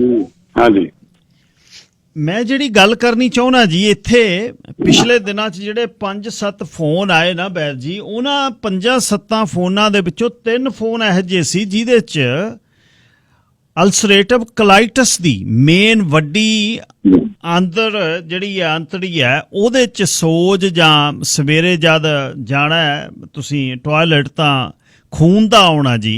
ਅਲਸਰੇਟਿਵ ਕੋਲਾਈਟਸ ਬਾਰੇ ਦੱਸਿਓ ਜੀ, ਇਹ ਕੀ, ਇਹ ਬਿਮਾਰੀ ਕੀ ਹੈ ਤੇ ਕਿਉਂ ਲੱਗਦੀ? ਸੋ ਇਹ ਗਿੱਲ ਸਾਹਿਬ ਜੀ, ਅੱਜ ਕੱਲ ਬੜੀ ਵੱਡੀ ਪ੍ਰੋਬਲਮ ਹੈ। ਪਿਛਲੇ 6 ਮਹੀਨੇ ਤੋਂ ਮੈਂ ਦੇਖ ਰਿਹਾ ਕਿ ਸਾਡੇ ਸਾਰੇ ਕਲੀਨਿਕਾਂ ਤੇ 200 ਤੋਂ ਜ਼ਿਆਦਾ ਪੇਸ਼ੈਂਟ ਜਿਹੜੇ ਹੈ ਅਲਸਰ ਕੋਲਾਈਟਸ ਦੇ ਜਿਹੜੇ ਉਹ ਆਏ ਹੈ, ਔਰ ਇੰਨੇ ਸੀਰੀਅਸ ਪੇਸ਼ੈਂਟ ਕਿ ਜਿਨ੍ਹਾਂ ਨੂੰ ਸਟੀਰਾਇਡ ਦੇ ਕੇ ਉਹਨਾਂ ਦੀਆਂ ਕਿਡਨੀਆਂ ਵੀ ਡੈਮੇਜ ਹੋ ਚਲੀਆਂ। ਸੋ ਇਹੋ ਜਿਹੇ ਪੇਸ਼ੈਂਟ ਆ ਰਹੇ ਹੈ, ਤੇ ਹੁਣ ਇਹਦੇ ਤੋਂ ਉੱਤੇ ਅਲਸਰ ਕੋਲਾਈਟਿਸ ਤੋਂ ਉੱਤੇ ਚੱਲ ਪਿਆ ਕਰਾਊਨ ਡਿਜ਼ੀਜ਼ ਦੇ ਮਰੀਜ਼ ਆਉਣ ਲੱਗ ਗਏ। ਅੱਛਾ ਜੀ। ਸੋ ਕਰਾਊਨ ਡਿਜ਼ੀਜ਼ ਜਿਹੜੀ ਹੈ ਉਹ ਅਲਸਰ ਕੋਲਾਈਟਿਸ ਤੋਂ ਉੱਪਰ ਦੀ ਹੈਗੀ ਹੈ, ਕਿਉਂਕਿ ਜਦੋਂ ਅਲਸਰ ਕੋਲਾਈਟਿਸ ਆਪਾਂ ਬਵਾਸੀਰ ਨੂੰ ਇੱਕ ਆਮ ਹੀ ਨਾਰਮਲ ਗੱਲ ਲੈ ਲੈਂਦੇ ਆ ਕਿ ਬਵਾਸੀਰ ਹੋ ਗਈ ਜੀ, ਠੰਡੀਆਂ ਚੀਜ਼ਾਂ ਖਾ ਲਓ। ਸੋ ਬਵਾਸੀਰ ਤੋਂ ਬਾਅਦ ਅਲਸਰ ਕੋਲਾਈਟਿਸ ਵੱਡੀ ਅੰਤੜੀ ਦੇ ਵਿੱਚ ਜ਼ਖਮ, ਛੋਟੀ ਅੰਤੜੀ ਦੇ ਵਿੱਚ ਜ਼ਖਮ ਜਿਹੜਾ ਹੋ ਜਾਂਦਾ। ਸੋ ਹੁਣ ਕਰਾਊਨ ਡਿਜ਼ੀਜ਼ ਨਾਲ ਚੱਲ ਪਈ ਹੈ। ਕਰਾਊਨ ਡਿਜ਼ੀਜ਼ ਦਾ ਮਤਲਬ ਇਹ ਹੈ ਕਿ ਢਿੱਡ ਦੇ ਵਿੱਚ ਨਾਲ ਦਰਦ ਵੀ ਹੋਣੀ, ਲੈਟਿਨਾਂ ਜਿਹੜੀਆਂ ਬਲਾਡੀ ਆਉਣਾ, ਤੇ ਜਿਹੜਾ ਮਾੜਾ ਮੋਟਾ ਖਾਦਾ ਉਹ ਉਲਟੀਆਂ ਆਉਣੀਆਂ। ਸੋ ਇੰਨੇ ਪੇਸ਼ੈਂਟ ਪਰੇਸ਼ਾਨ ਹੈ, ਵੇਟ ਦਿਨੋਂ ਦਿਨ ਘਟੀ ਜਾਂਦਾ। ਸੋ ਆ ਥੋੜੇ ਦਿਨਾਂ ਦੇ ਵਿੱਚ ਹੀ 16-17 ਮਰੀਜ਼ ਕਰਾਊਨ ਡਿਜ਼ੀਜ਼ ਦੇ ਵੀ ਆ ਗਏ ਹੈ, ਜਿਹੜੇ ਕਿ ਵਿਗੜ ਕੇ ਅਲਸਰ ਕੋਲਾਈਟਿਸ ਤੋਂ ਕਰਾਊਨ ਡਿਜ਼ੀਜ਼ ਬਣ ਗਏ। ਉਹ ਡਾਕਟਰਾਂ ਕੋਲ ਕੰਟਰੋਲ ਨਹੀਂ ਹੋ ਰਿਹਾ, ਕਿਤੇ ਵੀ ਵੱਧ ਤੋਂ ਵੱਧ ਸਟੀਰਾਇਡ ਜਾਂ ਹੋਰ ਚੀਜ਼ਾਂ ਲਾ ਕੇ ਉਹ ਬੁੱਤਾ ਲਾਉਂਦੇ ਆ, ਪਰ ਬਿਮਾਰੀ ਨੂੰ ਜਾਂ ਜਿਹੜੇ ਜ਼ਖਮ ਹੋ ਜਾਂਦੇ ਆ ਉਹਨਾਂ ਨੂੰ ਠੀਕ ਨਹੀਂ ਕਰ ਪਾਉਂਦੇ। ਪਰ ਜਿਹੜੇ ਸਾਡੇ ਕਲੀਨਿਕਾਂ ਦੇ ਉੱਤੇ ਜਿੰਨੇ ਵੀ ਪੇਸ਼ੈਂਟ ਆਉਂਦੇ ਆ ਸਾਰੇ ਸੈਟੀਸਫਾਈ ਹੈ, ਕਿਉਂਕਿ ਇਹਨਾਂ ਨੂੰ ਠੀਕ ਕਰਨ ਵਾਸਤੇ 1-2 ਸਾਲ ਲੱਗਦੇ ਆ, ਕਿਉਂਕਿ ਜਿਹੜੇ ਜ਼ਖਮ ਵੱਡੀ ਅੰਤੜੀ 'ਚ ਹੈ, ਛੋਟੀ ਅੰਤੜੀ 'ਚ ਹੈ, ਉਹ ਅੰਦਰ ਪਾਣੀ ਦੇ ਵਿੱਚ ਹੀ ਪਈਆਂ, ਹਰ ਵੇਲੇ ਗਿੱਲੀਆਂ ਤੇ ਜ਼ਖਮ ਵੀ ਗਿੱਲੇ।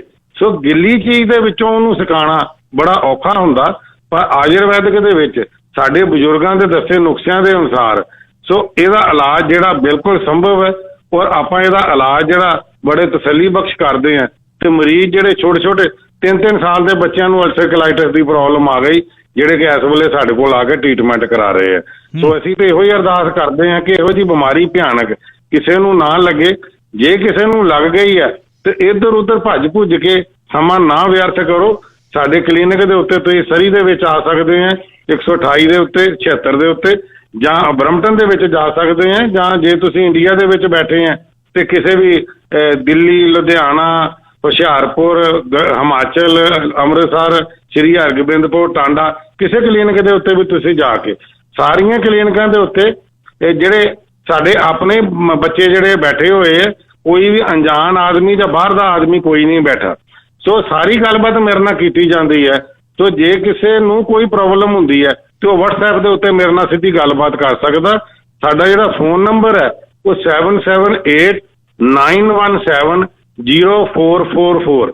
ਸੋ ਇੱਥੇ ਦਾ ਸਰੀ ਦਾ ਨੰਬਰ ਹੈ ਜਿਹੜਾ, ਇਹਦੇ ਉੱਤੇ ਤੁਸੀਂ WhatsApp ਵੀ ਕਰ ਸਕਦੇ ਆ, ਫੋਨ ਵੀ ਕਰ ਸਕਦੇ ਆ। ਔਰ ਇਹ ਸਾਡਾ ਜਿਹੜਾ ਕਲੀਨਿਕ ਹੈ ਸਰੀ ਵਾਲਾ, ਇਹ ਹਰ ਵੇਲੇ ਖੁੱਲ੍ਹਦਾ। ਫੋਨ ਉੱਤੇ ਤੁਸੀਂ ਅਪਾਇੰਟਮੈਂਟ ਬਣਾ ਕੇ ਤੇ ਤੁਸੀਂ ਜਾ ਸਕਦੇ ਆ। ਪਰ ਇੱਕ ਖਿਆਲ ਰੱਖੋ ਕਿ ਮੌਸਮ ਗਰਮੀਆਂ ਦਾ, ਅੰਬਾਂ ਦਾ ਸੀਜ਼ਨ ਹੈ। ਸੋ ਅੰਬਾਂ ਨੂੰ ਫ੍ਰਿਜ ਵਿੱਚ ਨਾ ਰੱਖੋ। ਅੰਬਾਂ ਨੂੰ ਫ੍ਰਿਜ ਵਿੱਚ ਰੱਖ ਕੇ ਜਦੋਂ ਆਪਾਂ ਖਾਣੇ ਠੰਡੇ ਕਰਕੇ ਤੇ ਇਹ ਅੰਦਰ ਜਾ ਕੇ ਇਹ ਚਿੰਬੜਦੇ ਆ ਤੇ ਇਹਦੇ ਨਾਲ ਅਲਸਰ ਕੋਲਾਈਟਿਸ ਹੋ ਰਿਹਾ ਲੋਕਾਂ ਨੂੰ ਬਹੁਤ ਜ਼ਿਆਦਾ। ਨਾਰਮਲ ਟੈਂਪਰੇਚਰ ਦੇ ਵਿੱਚ ਰੱਖੋ, ਫੇਰ ਅੰਬ ਖਾਓ ਤੇ ਫਿਰ ਠੀਕ ਹੈ। ਪਰ ਇਹ ਵੀ ਬੜੀ ਵੱਡੀ ਅੱਜ ਕੱਲ੍ਹ ਪ੍ਰੋਬਲਮ ਆ ਗਈ ਹੈ, ਕਿਉਂਕਿ ਅੰਬ ਵੀ ਕੈਮੀਕਲ ਵਾਲੇ ਆ ਰਹੇ ਆ, ਵਿੱਚ ਆਪਾਂ ਫ੍ਰਿਜ ਦੇ ਰੱਖ ਰਹੇ ਹਾਂ, ਉਹਦੇ ਜਿੰਨੇ ਵੀ ਆਰਗੈਨਿਕ ਤੱਤ ਹੈਗੇ ਆ ਉਹ ਸਾਰੇ ਖਤਮ ਹੋ ਜਾਂਦੇ ਆ ਤੇ ਉਹਦੇ ਨਾਲ ਫਿਰ ਇਹ ਪ੍ਰੋਬਲਮਾਂ ਆਉਣੀਆਂ ਸ਼ੁਰੂ ਹੋ ਜਾਂਦੀਆਂ।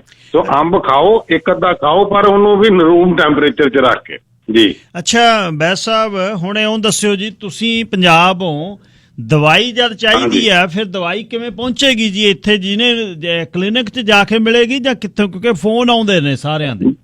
ਨਹੀਂ ਜੀ, ਬਿਲਕੁਲ ਕਲੀਨਿਕ ਦੇ ਵਿੱਚ ਜਾਓਗੇ, ਜਿਸ ਤਰੀਕੇ ਦੇ ਨਾਲ ਮੈਂ ਦੇਖਦਾ ਉਸੇ ਤਰੀਕੇ ਦੇ ਨਾਲ ਹੀ ਸਾਰੇ ਕਲੀਨਿਕਾਂ ਦੇ ਉੱਤੇ ਦੇਖਿਆ ਜਾਂਦਾ। ਸਰੀ ਦੇ ਵਿੱਚ ਦੇਖਿਆ ਜਾਂਦਾ, ਬਰਮਟਨ ਦੇ ਵਿੱਚ ਦੇਖਿਆ ਜਾਂਦਾ।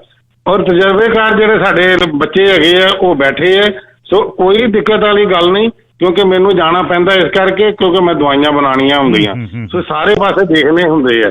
ਸੋ ਦਵਾਈਆਂ ਜਿਹੜੀਆਂ ਇਸ ਵੇਲੇ 80 ਦੇ ਕਰੀਬ ਪ੍ਰੋਡਕਟ ਜਿਹੜੇ ਆ ਉਹ ਸਾਡੇ ਹੈਲਥ ਕੈਨੇਡਾ ਕੋਲੋਂ NPN ਨੰਬਰ ਲੱਗ ਚੁੱਕੇ ਆ। ਉਹ ਲਗਾਤਾਰ ਪ੍ਰੋਡਕਟ ਜਿਹੜੇ ਆ ਪਾਸ ਹੋ ਕੇ ਆ ਰਹੇ ਆ, ਪਿੱਛੇ ਲਾਈਨ ਦੇ ਵਿੱਚ ਵੀ ਹੈ। ਸੋ ਬੜੀ ਮਿਹਨਤ ਕਰਕੇ ਪਹਿਲੇ ਹੀ ਆਦਮੀ ਹੈ ਅਸੀਂ ਕਿ ਜਿਹੜੇ ਕੈਨੇਡਾ ਦੇ ਵਿੱਚ ਹੈਲਥ ਕੈਨੇਡਾ ਦੇ ਕੋਲੋਂ NPN ਨੰਬਰ ਲਵਾ ਕੇ ਸਾਰੇ ਪ੍ਰੋਡਕਟ ਜਿਹੜੇ ਇੰਡੀਆ ਤੋਂ ਬਣ ਕੇ ਇਹ ਲਿਆ ਰਹੇ ਆ। ਸੋ ਇਹ ਵੀ ਬੜੀ ਖੁਸ਼ੀ ਵਾਲੀ ਗੱਲ ਹੈ, ਕਿਉਂਕਿ ਸਾਡੀ ਤੀਸਰੀ ਨਹੀਂ 5ਵੀਂ ਪੀੜ੍ਹੀ ਚੱਲੀ ਹੈ। ਸੋ 5ਵੀਂ ਪੀੜ੍ਹੀ ਜਿਹੜੀ ਹੈ ਸਾਡੀ ਕੰਮ ਕਰ ਰਹੀ ਹੈ।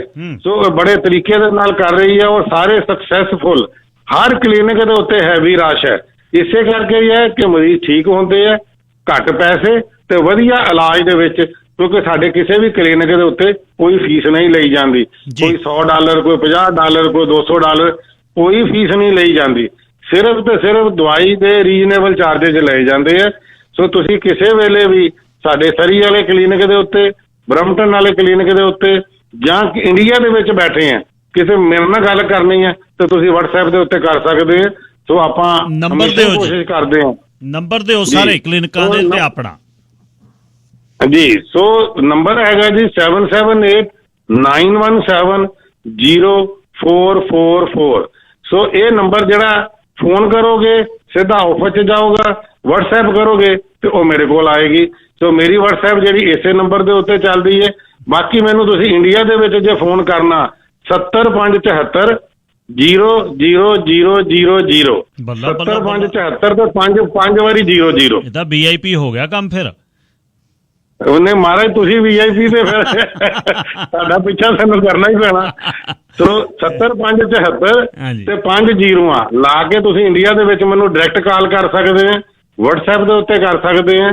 ਜੇ ਨਾ WhatsApp ਲੱਗੇ ਮੈਸੇਜ ਛੱਡ ਦਿਓ, ਤੁਹਾਨੂੰ ਬੈਕ ਕਾਲ ਜ਼ਰੂਰ ਆਏਗੀ, ਕਿਉਂਕਿ ਸਾਡਾ ਜਿਹੜਾ ਮੁੱਖ ਕੰਮ ਹੈ ਉਹ ਇਹੋ ਹੀ ਹੈ ਕਿ ਸੇਵਾ ਕਰਨਾ ਤੇ ਨਾਲ ਜਿਹੜੇ ਦੁਖੀ ਮਰੀਜ਼ ਆ ਉਹਨਾਂ ਨੂੰ ਠੀਕ ਕਰਨਾ। ਬਹੁਤ ਭੈਣ ਭਰਾ ਜੀ ਅੱਜ ਕੱਲ੍ਹ ਇੱਥੇ ਕਾਲੇ ਪੀਲੀਏ ਦੇ ਪੇਸ਼ੈਂਟ ਜਿਹੜੇ ਆ ਦੁਆਬਾ ਏਰੀਆ ਦੇ ਵਿੱਚ ਬਹੁਤ ਨਿਕਲੇ ਹੋਏ ਆ। ਤੋ ਐਤਵਾਰ ਨੂੰ 150-200 ਮਰੀਜ਼ ਜਿਹੜੇ ਆਉਂਦਾ, ਉਹਦੇ ਵਿੱਚ 30-40 ਮਰੀਜ਼ ਇਹਦੇ ਆ ਰਹੇ ਆ। ਸੋ ਕਾਲਾ ਪੀਲੀਆ ਬਹੁਤ ਵੱਧ ਗਿਆ ਇੱਥੇ, ਕਿਉਂਕਿ ਪਾਣੀ ਦੂਸ਼ਿਤ ਹੋ ਗਿਆ ਇੰਡੀਆ ਦੇ ਵਿੱਚ, ਬੜੀ ਪ੍ਰੋਬਲਮ ਆ ਰਹੀ ਹੈ। ਸੋ ਉਹਦੇ ਵੀ ਇਲਾਜ ਅਸੀਂ ਕਰ ਰਹੇ ਹਾਂ। ਸੋ ਇੱਥੇ ਬਚਣ ਦੀ ਲੋੜ ਹੈ। ਕੋਈ ਵੀ ਭਿਆਨਕ ਬਿਮਾਰੀ ਹੈ, ਗੋਡਿਆਂ ਦੀਆਂ ਦਰਦਾਂ, ਲੱਕ ਦੀ ਦਰਦ ਹੈਗੀ ਹੈ, ਕੋਈ ਲੇਡੀਜ਼ ਪ੍ਰੋਬਲਮ ਹੈ, ਬੱਚੇ ਨਹੀਂ ਹੁੰਦੇ, ਜਾਂ ਹੋਰ ਕੋਈ ਵੀ ਪ੍ਰੋਬਲਮ ਜਿਹੜੀ ਹੈਗੀ ਹੈ, ਉਹ ਤੁਸੀਂ ਸਾਡੇ ਨਾਲ ਡਿਸਕਸ਼ਨ ਕਰ ਸਕਦੇ ਹੋ। ਠੀਕ ਹੈ। ਤੇ ਸਾਡੇ ਹੈਲਥ ਕੈਨੇਡਾ ਵੱਲੋਂ ਰਜਿਸਟਰਡ ਪ੍ਰੋਡਕਟ ਲੈ ਕੇ ਤੁਸੀਂ ਠੀਕ ਹੋ ਸਕਦੇ ਹੋ, ਔਰ ਤੁਹਾਡਾ ਇਲਾਜ ਜਿਹੜਾ ਸਕਸੈਸਫੁਲ, ਸਸਤਾ, ਵਧੀਆ ਤੇ ਬਿਨਾਂ ਫੀਸ ਤੋਂ ਆਪਾਂ ਕਰਦੇ ਹਾਂ ਜੀ। ਧੰਨਵਾਦ। ਤੇ ਜਦ ਆਏ ਤਾਂ ਤੁਹਾਡੇ ਦਰਸ਼ਨ ਹੋਣਗੇ। ਵਾਹਿਗੁਰੂ ਜੀ ਕਾ ਖਾਲਸਾ, ਵਾਹਿਗੁਰੂ ਜੀ ਕੀ ਫਤਿਹ। ਵਾਹਿਗੁਰੂ ਜੀ ਕੀ ਫਤਿਹ। ਸਤਿ ਸ਼੍ਰੀ ਅਕਾਲ। ਏਅਰ ਇੰਡੀਆ ਜਹਾਜ਼ ਕਨਿਸ਼ਕਾ ਅੱਜ ਦੇ ਦਿਨ ਆਇਰਲੈਂਡ ਦੇ ਤੱਟ ਤੇ ਅੱਧ ਅਸਮਾਨੇ 30,000 ਫੁੱਟ ਤੇ ਉਡਾ ਦਿੱਤਾ ਗਿਆ। 329 ਬੇਕਸੂਰ ਇਨਸਾਨ ਜਿਹਦੇ ਵਿੱਚ ਬਹੁਤਾਤ ਕੈਨੇਡੀਅਨਸ ਦੀ ਸੀ ਤੇ ਪੰਜਾਬ ਨੂੰ, ਭਾਰਤ ਨੂੰ ਆਪਣੇ ਘਰ ਚੱਲੇ ਸੀ ਘੁੰਮਣ ਫਿਰਨ, ਜਿਸ ਤਰ੍ਹਾਂ ਅਸੀਂ ਜਾਂਦੇ ਹਾਂ। ਤੇ ਇਸ ਦੇ ਬਾਰੇ ਬਹੁਤ ਕੁਝ ਲਿਖਿਆ ਗਿਆ, ਬਹੁਤ ਕੁਝ ਪੜ੍ਹਿਆ ਗਿਆ। ਮਲੋਈ ਕ੍ਰਿਸ਼ਨ ਧਰਨੇ ਜਿਹੜਾ ਇੰਡੀਅਨ ਇੰਟੈਲੀਜੈਂਸ ਲਈ ਕੰਮ ਕਰਦਾ ਸੀ, ਉਸਨੇ ਖੁੱਲ੍ਹੇ ਭੇਦ, ਓਪਨ ਸੀਕਰਟਸ ਦੇ ਵਿੱਚ ਬਹੁਤ ਦੱਸਿਆ ਵੀ 84 ਤੋਂ ਬਾਅਦ ਕਿਸ ਤਰ੍ਹਾਂ ਅਸੀਂ ਇਨਵੋਲਵ ਹੋਏ ਗੁਰਦੁਆਰਿਆਂ ਦੇ ਵਿੱਚ ਆ ਕੇ, ਕੀ ਕੀ ਕੀਤਾ। ਉਸਨੇ ਖੁੱਲ੍ਹੀ ਇੱਕ ਗੱਲ, ਜਿਹੜੇ ਖੁੱਲ੍ਹੇ ਭੇਦ। ਫਿਰ ਵੀ ਬਹੁਤ ਕੁਝ ਉਸਨੇ, ਇਸ ਤਰ੍ਹਾਂ ਨਹੀਂ ਵੀ ਸਾਰਾ ਕੁਝ ਦੱਸਦਾ ਹੋਏਗਾ, ਬਹੁਤ ਕੁਝ ਫਿਰ ਵੀ ਆ ਜਿਹੜਾ ਉਸਨੇ ਲੁਕੋਇਆ ਹੋਏਗਾ। ਕਿਹੜੇ ਗੁਰਦੁਆਰਿਆਂ, ਸਿਲੈਕਟਡ ਗੁਰਦੁਆਰਿਆਂ 'ਚ ਵੜਨਾ ਤੇ ਫਿਰ ਆਇਡੈਂਟੀਫਾਈਡ ਟਾਰਗੇਟ ਨੇ ਜਿਹੜਾ ਮੋਸਟ ਵੋਕਲ ਸੈਕਸ਼ਨ ਹੈ ਸਿੱਖ ਕਮਿਊਨਿਟੀ ਦਾ, ਉਹਦੇ 'ਚ ਪੈਨੀਟ੍ਰੇਟ ਕਰਨਾ। ਪੰਜਾਬੀ ਪ੍ਰਿੰਟ ਅਤੇ ਇਲੈਕਟ੍ਰੋਨਿਕ ਮੀਡੀਆ ਦੇ ਵਿੱਚ ਜਿਹੜਾ ਪੈਨੀਟ੍ਰੇਟ ਕਰਨਾ। ਤੇ ਜਿਹੜੀ ਸਿੱਖਾਂ ਦੇ ਵਿੱਚ ਹੋਰ ਕਿੱਥੇ ਕਿੱਥੇ ਕਿਸ ਤਰ੍ਹਾਂ ਵੜ ਸਕਦੇ ਆ, ਤੇ ਇੰਡੀਅਨ ਕਮਿਊਨਿਟੀ ਨੂੰ ਜਿਹੜਾ ਸਪਲਾਈ, ਜਿਹੜੀ ਆਡੀਓ ਤੇ ਵੀਡੀਓ ਟੇਪ ਦੀ, ਕਰੰਟ ਅਫੇਅਰਸ ਦੀ, ਭਾਰਤ 'ਚ ਕੀ ਹੋ ਰਿਹਾ, ਸਿੱਖਾਂ ਦੇ ਖਿਲਾਫ ਗੱਲਬਾਤ ਕਰਨ ਲਈ, ਪਿੰਡਰਾਂ ਵਾਲਿਆਂ ਦੇ ਬੰਦਿਆਂ ਦੇ ਬਾਰੇ ਗੱਲਬਾਤ ਕਰਨ ਲਈ, ਕੈਨੇਡੀਅਨ ਪ੍ਰਿੰਟ ਦੇ ਵਿੱਚ ਗੱਲਬਾਤ ਕਰਨ ਲਈ ਬਹੁਤ ਕੁਝ ਉਸਨੇ ਲਿਖਿਆ।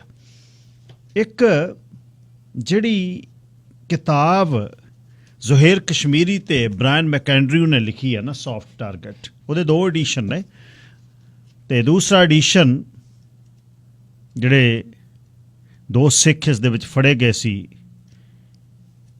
ਮਲਕ ਤੇ ਬਾਗੜੀ, ਉਹਨਾਂ ਦੀ ਰਿਹਾਈ ਤੋਂ ਬਾਅਦ ਇਹ ਕਿਤਾਬ ਲਿਖੀ ਗਈ ਸੀ, ਸੌਫਟ ਟਾਰਗੇਟ ਦਾ ਸੈਕੰਡ ਜਿਹੜਾ ਐਡੀਸ਼ਨ।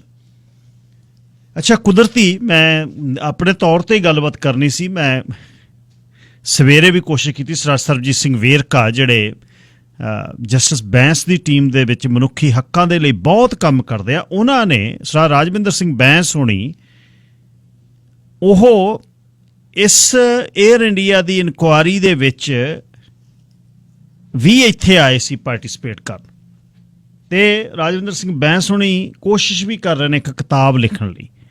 ਸਰ ਸਰਬਜੀਤ ਸਿੰਘ ਵੇਰਕੇ ਉਹਨਾਂ ਨੇ ਵੀ ਬਹੁਤ ਇੰਟਰਸਟ ਇਸ ਕੇਸ ਦੇ ਵਿੱਚ ਰੱਖਿਆ ਤੇ ਬਹੁਤ ਉਹ ਵੀ ਜਾਣਕਾਰੀ ਰੱਖਦੇ ਆ ਵੀ ਐਗਜ਼ੈਕਟਲੀ ਹੋਇਆ ਕੀ। ਹੁਣ ਗੱਲ ਇੱਕ ਤਾਂ ਇਹਦਾ ਜਿਹੜਾ ਇੱਕ ਫੇਸ ਤਾਂ ਖਤਮ ਹੋ ਗਿਆ, 2 ਬੰਦੇ ਫੜੇ ਤੇ 2 ਬੰਦੇ ਜੱਜ ਸਾਹਿਬ ਨੇ ਜਿਹੜੇ ਨੇ ਮਾਫ ਕਰ ਦਿੱਤੇ।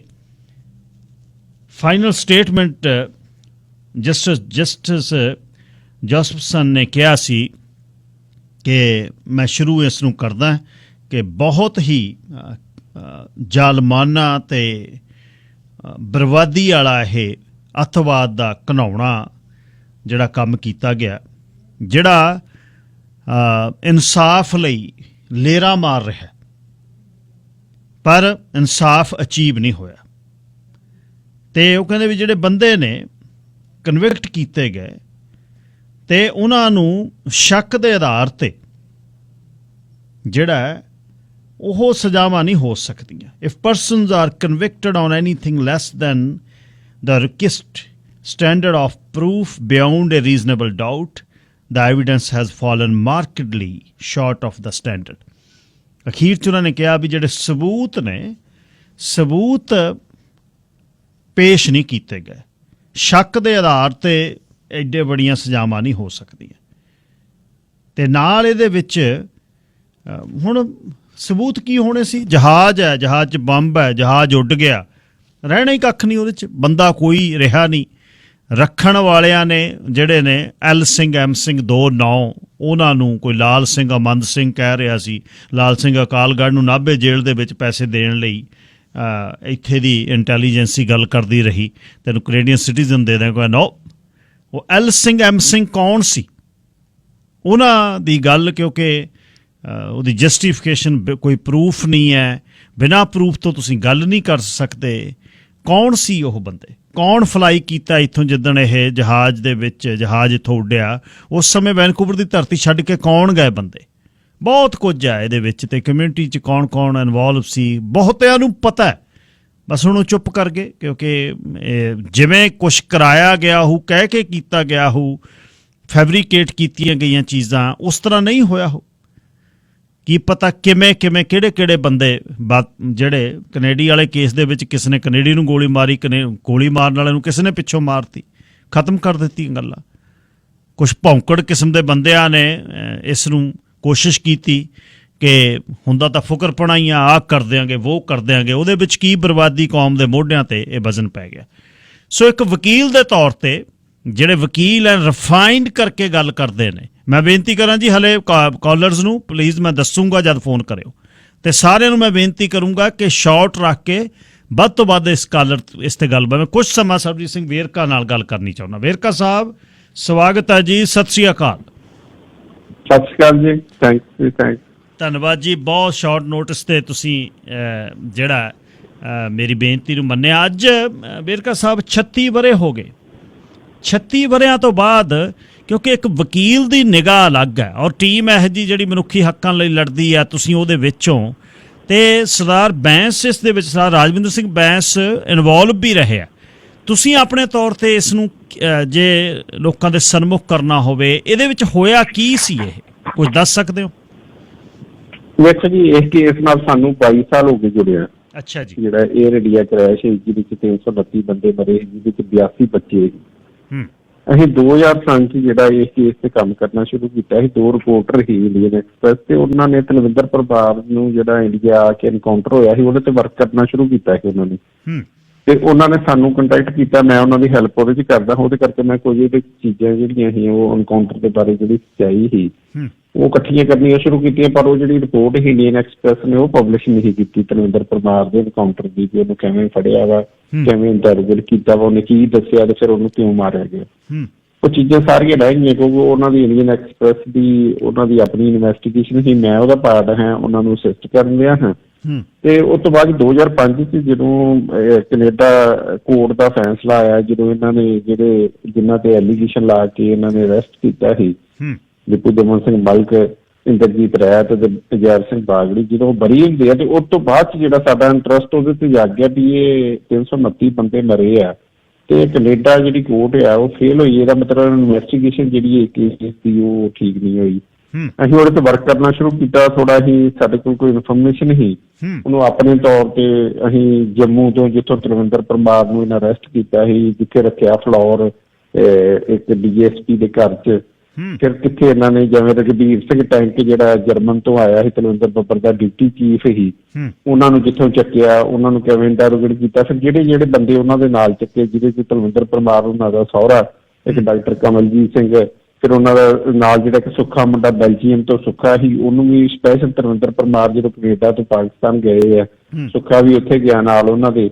ਇਹ ਸਾਰੀ ਟੀਮ ਜਿਹੜੀ ਜਿੱਥੋਂ ਚੁੱਕੇ ਅਸੀਂ ਉਹਨਾਂ ਦੀਆਂ ਉੱਥੇ ਪੈਡ ਉਹਨਾਂ ਦੀ ਨੱਪੀ, ਉੱਥੋਂ ਅਸੀਂ ਪਤਾ ਕੀਤਾ ਤੇ ਪਤਾ ਕਰਕੇ ਅਸੀਂ ਇੱਕ ਰਿਪੋਰਟ ਜਿਹੜੀ ਹੈ, ਛੋਟੀ ਰਿਪੋਰਟ ਜਿਹੜੀ ਅਸੀਂ ਕੈਨੇਡਾ ਇੱਕ ਮੇਲ ਕੀਤੀ ਅਟਾਰਨੀ ਜਨਰਲ ਨੂੰ ਕਿ ਜਿਹੜਾ ਇਹ ਕੇਸ ਹੈ ਜੀ, ਆਪਾਂ ਜਿਹੜੀ ਤਲਵਿੰਦਰ ਪਰਮਾਰ ਉਹਨਾਂ ਨੂੰ ਫੜਨ ਤੋਂ ਬਾਅਦ ਚ ਜੋ ਉਹਨਾਂ ਦੱਸਿਆ ਜੀ, ਉਹ ਰਿਕਾਰਡ ਜਿਹੜਾ ਕੈਨੇਡਾ ਗਵਰਨਮੈਂਟ ਨੂੰ ਮਿਲ ਜੇ, ਇਨਵੈਸਟੀਗੇਟਰਸ ਨੂੰ, RCMP ਨੂੰ ਮਿਲ ਜੇ, ਤੇ ਉਹਦੇ ਨਾਲ ਕਾਫੀ ਚੀਜ਼ਾਂ ਸੋਲਵ, ਕਿਉਂਕਿ ਅਸੀਂ ਆਪ ਸਾਡੇ ਤੇ 92 ਚ ਅਸੀਂ ਫੜੇ ਆ, ਉਹ ਸਾਡੇ ਤੇ ਕੇਸ ਪਏ, ਸਾਨੂੰ ਪੁਲਿਸ ਦੀ ਜਿਹੜੀ ਇੰਟਰੋਗੇਸ਼ਨ ਹੈ ਉਹਨਾਂ ਦਾ ਪਤਾ ਵਾ ਵੀ ਉਹ ਕਿਸ ਤਰ੍ਹਾਂ ਇੰਟਰੋਗੇਸ਼ਨ ਕਰਦੇ, ਕਿਹੜੀਆਂ ਚੀਜ਼ਾਂ ਪੁੱਛਦੇ ਆ।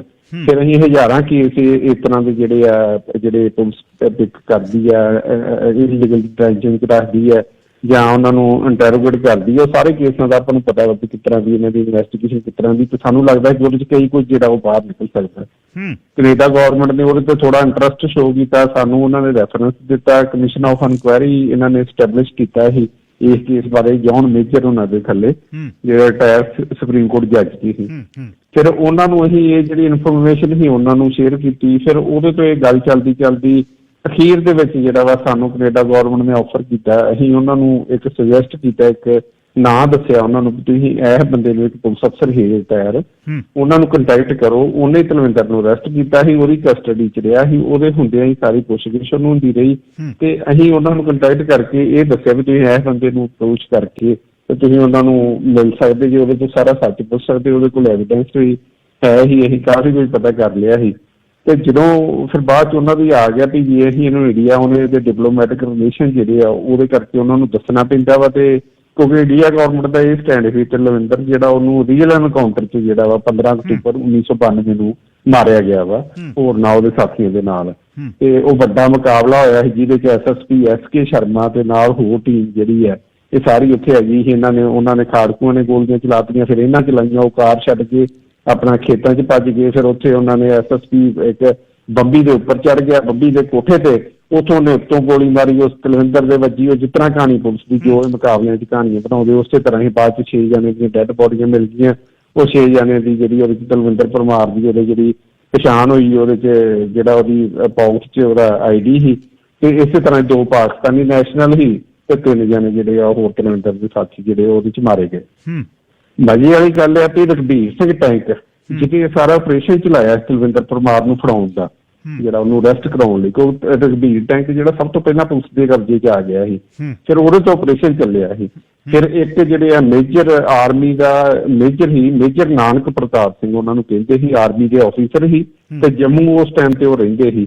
ਉਹਨਾਂ ਦੀ ਏਸ਼ੀਆ ਟਰੈਵਲ ਏਜੰਸੀ ਜਿਹੜੀ ਆ ਉੱਥੇ ਜੰਮੂ ਉਹਨਾਂ ਦੀ ਨਾਲ ਉਹ ਕੰਮ ਕਰਦੇ ਸੀ, ਜਿੱਥੋਂ ਉਹ ਸਾਰੀ ਇਨਫੋਰਮੇਸ਼ਨ ਲੀਕ ਹੋਈ। ਤਲਵਿੰਦਰ ਬੱਬਰ ਜਿਹੜੇ ਆ ਉਹ ਸ਼੍ਰੀਨਗਰ ਗਏ ਆ ਹਥਿਆਰਾਂ ਦੀ ਡੀਲ ਕਰਨ ਲਈ, ਤੇ ਉਹ ਜਦੋਂ ਜੰਮੂ ਆਏ ਉੱਥੇ ਕੋਈ ਰੂਟੀਨ 'ਚ ਕੋਈ ਬੰਬ ਬਲਾਸਟ ਉੱਥੇ ਹੋਇਆ ਸੀ, ਉਹਦੇ ਕਰਕੇ ਉਹਨਾਂ ਨੂੰ ਡਿਟੇਨ ਕਰ ਲਿਆ, ਉਹਨਾਂ ਨੂੰ ਪੁਲਿਸ ਨੇ ਫੜ ਲਿਆ। ਉਹਨਾਂ ਦਾ ਨਾਮ ਸਰੂਪ ਸਿੰਘ ਹੀ ਉਹਨਾਂ ਦੇ ID ਤੇ ਉਹ ਵੈਰੀਫਾਈ ਕਰਨ ਲੱਗ ਪਈ ਵੀ ਇਹ ਸਰੂਪ ਸਿੰਘ ਵਾਕਿਆ ਹੈਗਾ ਵਾ। ਜਮਨਾ ਨਗਰ ਦਾ ਐਡਰੈਸ ਸੀ, ਜਮਨਾ ਨਗਰ ਇਹਨਾਂ ਨੇ ਇੱਕ ਸੇਫ ਹਾਊਸ ਸੀ ਜਿਹੜਾ ਆਪਾਂ ਹਾਈਡ ਆਊਟ ਜਿਵੇਂ ਕਹਿ ਲਈਏ, ਤੇ ਇੱਕ ਘਰ ਲੈ ਕੇ ਰੱਖਿਆ ਸੀ, ਤੇ ਉੱਥੋਂ ਦੇ ਪ੍ਰੂਫ ਬਣਾਏ ਸੀ ਸਾਰੇ।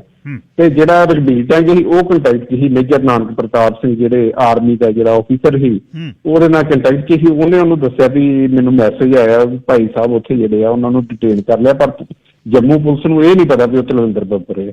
ਪਰ ਉਹ ਸਾਰੀਆਂ ਚੀਜ਼ਾਂ ਜਿਹੜੀਆਂ ਪੁਲਿਸ ਰਿਕਾਰਡ ਕਰਨ ਦੀ ਸੀ, ਉਹ ਉੱਥੇ ਜਿਹੜਾ ਰਘਬੀਰ ਟੈਂਕ ਹੈ ਉਹ ਪੁਲਿਸ ਦੇ ਕੋਲ ਹੀ, ਤੋਂ ਸਾਰੀ ਗੱਲ ਆ ਗਈ। ਫਿਰ ਉੱਥੇ ਜਾ ਕੇ ਉਹਨਾਂ ਨੇ ਜੰਮੂ ਤੋਂ ਉਹਨਾਂ ਨੂੰ ਜਿਹੜਾ ਵਾ 7 ਅਕਤੂਬਰ ਨੂੰ ਉਹਨਾਂ ਨੂੰ ਅਰੈਸਟ ਕਰਦੇ। 8 ਅਕਤੂਬਰ 1992 ਨੂੰ ਜੰਮੂ ਪੁਲਿਸ ਤੋਂ ਜਿਹੜੀ ਉਹਨਾਂ ਦੀ ਫਿਜ਼ੀਕਲ ਕਸਟਡੀ ਸੀ ਤਲਵਿੰਦਰ ਸਿੰਘ ਬੱਬਰ ਦੀ, ਉਹ ਉਹਨਾਂ ਨੇ ਜਿਹੜੀ ਆ ਪੰਜਾਬ ਪੁਲਿਸ ਨੇ ਲੈ ਲਈ, ਤੇ ਉਸ ਤੋਂ ਬਾਅਦ ਇੱਥੇ ਲਿਆ ਕੇ ਉਹਨੂੰ ਫਲੋਰ ਜਿਹੜਾ ਇੰਟਰੋਗੇਟ ਕੀਤਾ। KTS ਗਿੱਲ ਜਿਹੜੇ ਆ, ਆਪ SK ਸ਼ਰਮਾ, OP ਸ਼ਰਮਾ, ਜਿਹੜੇ ਤੁਹਾਡੇ ਭੁੱਲਰ DIG ਇਹ ਸਾਰੇ ਜਾਣੇ ਉੱਥੇ ਇੰਟਰੋਗੇਟ ਉਹਨਾਂ ਨੂੰ ਕਰਦੇ ਰਹੇ ਤੇ ਇਹਨਾਂ ਦੇ ਵਿੱਚ ਸਾਰੇ ਸਬੂਤ ਉੱਥੇ ਬਣੇ, ਉਹਨਾਂ ਦੀਆਂ ਕਨਫੈਸ਼ਨ ਨੋਟ ਹੋਈਆਂ ਜਿਹਦੇ ਵਿੱਚ ਉਹਨਾਂ ਨੇ ਇਹ ਵੀ ਮੰਨਿਆ ਕਿ ਜਿਹੜਾ ਜਹਾਜ਼ ਨੂੰ ਬੰਬ ਨਾਲ ਬਲਾਸਟ ਕੀਤਾ ਵਾ ਉਹ ਹਾਈ ਕਮਿਸ਼ਨਰ ਨੂੰ ਪਹਿਲਾਂ ਹੀ ਪਤਾ ਸੀ ਕਿ ਉਹ ਕੰਮ ਕਰ ਰਹੇ ਆ। ਉਹਦੀ ਕਨਫੈਸ਼ਨ ਦੇ ਵਿੱਚ ਲਿਖਿਆ ਵਾ।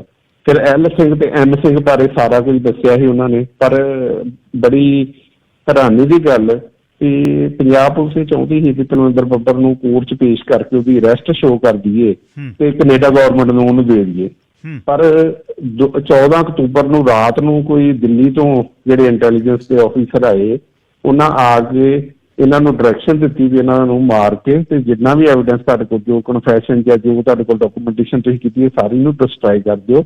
ਤੇ ਉਹਨਾਂ ਨੂੰ ਅਗਲੇ ਦਿਨ 15 ਅਕਤੂਬਰ ਨੂੰ ਅਰਲੀ ਮਾਰਨਿੰਗ ਜਿਹੜਾ ਵਾ ਇਹਨਾਂ ਸਾਰੇ ਜਾਣੇ ਨੂੰ, ਜਿੰਨੇ ਜੋ ਪਾਕਿਸਤਾਨੀ ਨੈਸ਼ਨਲ ਜਿਹੜੇ ਹੋਟਲ ਗ੍ਰੇਟ ਹਯਾਤ ਦਿੱਲੀ ਤੋਂ ਫੜੇ ਸੀ, ਉਹ ਆਪਣੇ ਜਿਹੜੀ ਡਾਕਟਰ ਸੋਹਣ ਸਿੰਘ ਪੰਥਕ ਕਮੇਟੀ ਉਹਨਾਂ ਦੇ ਬੰਦਿਆਂ ਨਾਲ ਕੰਮ ਕਰਦੇ, ਭਾਈ ਦਲਜੀਤ ਸਿੰਘ ਬਿੱਟੂ ਉਹਨਾਂ ਦੇ ਨਾਲ ਕੰਮ ਕਰਦੇ ਸੀ, ਉਹਨਾਂ ਦੋਵਾਂ ਨੂੰ ਲਿਆ ਕੇ ਉੱਥੇ ਜਿਹੜਾ ਵਾ ਸਾਰਿਆਂ ਨੂੰ ਉੱਥੇ ਮਾਰ ਕੇ ਇਹ ਕੇਸ ਨੂੰ ਪੱਕਾ ਹੀ ਉਹਨਾਂ ਨੇ ਇਹ ਕਰਤਾ ਕਿ ਇਹ ਕੇਸ ਕਦੀ ਜਿਹੜਾ ਸੱਚ ਜਿਹੜਾ ਦੁਨੀਆ ਦੇ ਸਾਹਮਣੇ ਨਹੀਂ ਆਊਗਾ। ਵੇਰਕਾ ਸਾਹਿਬ, ਇੰਨੀ ਡੀਪ ਕੱਲੀ ਗੱਲ ਜੰਮੂ ਤੋਂ ਨਾਨਕ ਪ੍ਰਤਾਪ ਉਹਨਾਂ ਦੀ, ਟੈਂਕ ਉਹਨਾਂ ਦੀ, ਬੰਦੇ ਫੜਨ ਦੀ, ਇਹਦੇ ਪੁਖਤਾ ਜਿਹੜੇ ਸਬੂਤ, ਇਹ ਸਾਰਾ ਕੁਝ ਤੁਸੀਂ ਕੈਨੇਡੀਅਨ ਗਵਰਨਮੈਂਟ ਨੂੰ ਭੇਜਿਆ ਇੱਥੇ ਜੀ? ਅਸੀਂ ਬਿਲਕੁਲ ਇਹਨਾਂ ਨੂੰ ਸਬੂਤ ਦਿੱਤੇ। ਤਲਵਿੰਦਰ ਦੀਆਂ ਹੱਥ ਲਿਖਤਾਂ ਜਿਹੜੀਆਂ ਉਹਦੀ ਪੁਲਿਸ ਦੀ ਕਸਟਡੀ 'ਚ ਹੱਥ ਲਿਖਤਾਂ ਜਿਹੜੀਆਂ ਉਹ ਲਿਖਦੇ ਰਹੇ ਆ, ਕਿਹਦੇ ਕੋਲ ਕੀ ਹੈ, ਕਿਹਨੂੰ ਸਾਈਨਡ ਮੰਗਾਉਣ ਲਈ ਭੇਜਿਆ, ਕਿਹਦੇ ਤੋਂ ਬਦਲਾ ਲੈਣਾ ਵਾ, ਮੈਂ ਇਹਨਾਂ ਦੀ ਕਸਟਡੀ 'ਚ ਹਾਂ। ਈਵਨ ਕਿ ਉਹਨਾਂ ਨੇ ਇੱਕ ਫੋਨ ਨੰਬਰ ਲਿਖ ਕੇ ਦਿੱਤਾ, ਜਿਹੜੀ ਉਹਨਾਂ ਦੀ ਪਤਨੀ, ਇਸ ਵੇਲੇ ਮੈਨੂੰ ਲੱਗਦਾ ਕਿ ਉਹਨਾਂ ਦੇ ਸਮਰਥਕ ਤੁਹਾਨੂੰ ਸੁਣ ਵੀ ਰਹੇ ਹੋਣਗੇ, ਉਹਨਾਂ ਦੀ ਪਤਨੀ ਦਾ ਫੋਨ ਨੰਬਰ ਜਿਹੜਾ ਸੀ, ਉਹ ਫੋਨ ਨੰਬਰ ਤੱਕ ਉਹਨਾਂ ਨੇ ਇੱਕ ਨੰਬਰ ਸੀ ਜਿਹੜਾ ਕੈਨੇਡਾ 'ਚ ਜਿਹੜਾ ਉਹ ਜਿੱਥੇ ਉਹ ਮੈਸੇਜ ਦਿੰਦੇ ਹੁੰਦੇ ਸੀ ਵੀ ਮੈਂ ਜਿਹੜਾ ਵਾ ਆਪਣਾ ਮੈਸੇਜ ਮੇਰਾ ਇਹ ਨੰਬਰ ਤੇ ਜਿਹੜਾ ਵਾ ਦੇ ਦਿੱਤਾ ਜਾਵੇ। ਉਹਨਾਂ ਨੇ ਨੰਬਰ ਲਿਖ ਕੇ ਦਿੱਤਾ, ਉਹਨਾਂ ਦੀ ਪਰਚੀ ਦੇ ਉੱਤੇ ਨੰਬਰ ਸੀ 294 3470, ਇਹ ਕੈਨੇਡਾ ਦਾ ਨੰਬਰ ਆ। ਉਹਨਾਂ ਨੇ ਜਿਹਨੂੰ ਵੀ ਉਹ ਪਰਚੀ ਦਿੱਤੀ, ਸਲਿੱਪ ਦਿੱਤੀ ਡਾਕਟਰ ਕਵਲਜੀਤ ਨੂੰ, ਉਹਨੂੰ ਕਿਹਾ ਵੀ ਇਸ ਨੰਬਰ ਤੇ ਜਾ ਕੇ ਸੰਦੀਪ ਅਤੇ ਸੱਸ ਨੂੰ ਬੁਲਾ ਲੈਣਾ ਅਤੇ ਮੇਰੀ ਮੌਤ ਦੇ ਬਾਰੇ ਦੱਸ ਦੇਣਾ। ਮਤਲਬ ਇਹ ਨੰਬਰ ਉਹਨਾਂ ਨੇ ਪਰਚੀ ਭੇਜੀ ਬਾਅਦ ਵੀ ਉੱਥੇ ਉਹਨਾਂ ਨੂੰ ਦੱਸ ਦਿਓ ਕਿ ਮੈਂ ਫੜਿਆ ਗਿਆ ਵਾਂ ਤੇ ਜਿਹੜਾ ਹਾਲਾਤ ਬਹੁਤ ਖਰਾਬ ਆ। ਤੇ ਉਹ ਇੱਥੋਂ ਤੱਕ ਜਿਹੜੀਆਂ ਉਹ ਸਲਿੱਪਾਂ ਜਿੱਥੇ ਜਿੱਥੇ ਲਿਖੀਆਂ ਇਹ ਉਹ ਵੀ ਇਕੱਠੀਆਂ ਕੀਤੀਆਂ ਉਹਨਾਂ ਦੀਆਂ, ਤਲਵਿੰਦਰ ਉਹਨਾਂ ਦੀਆਂ ਹੱਥ ਲਿਖਤ।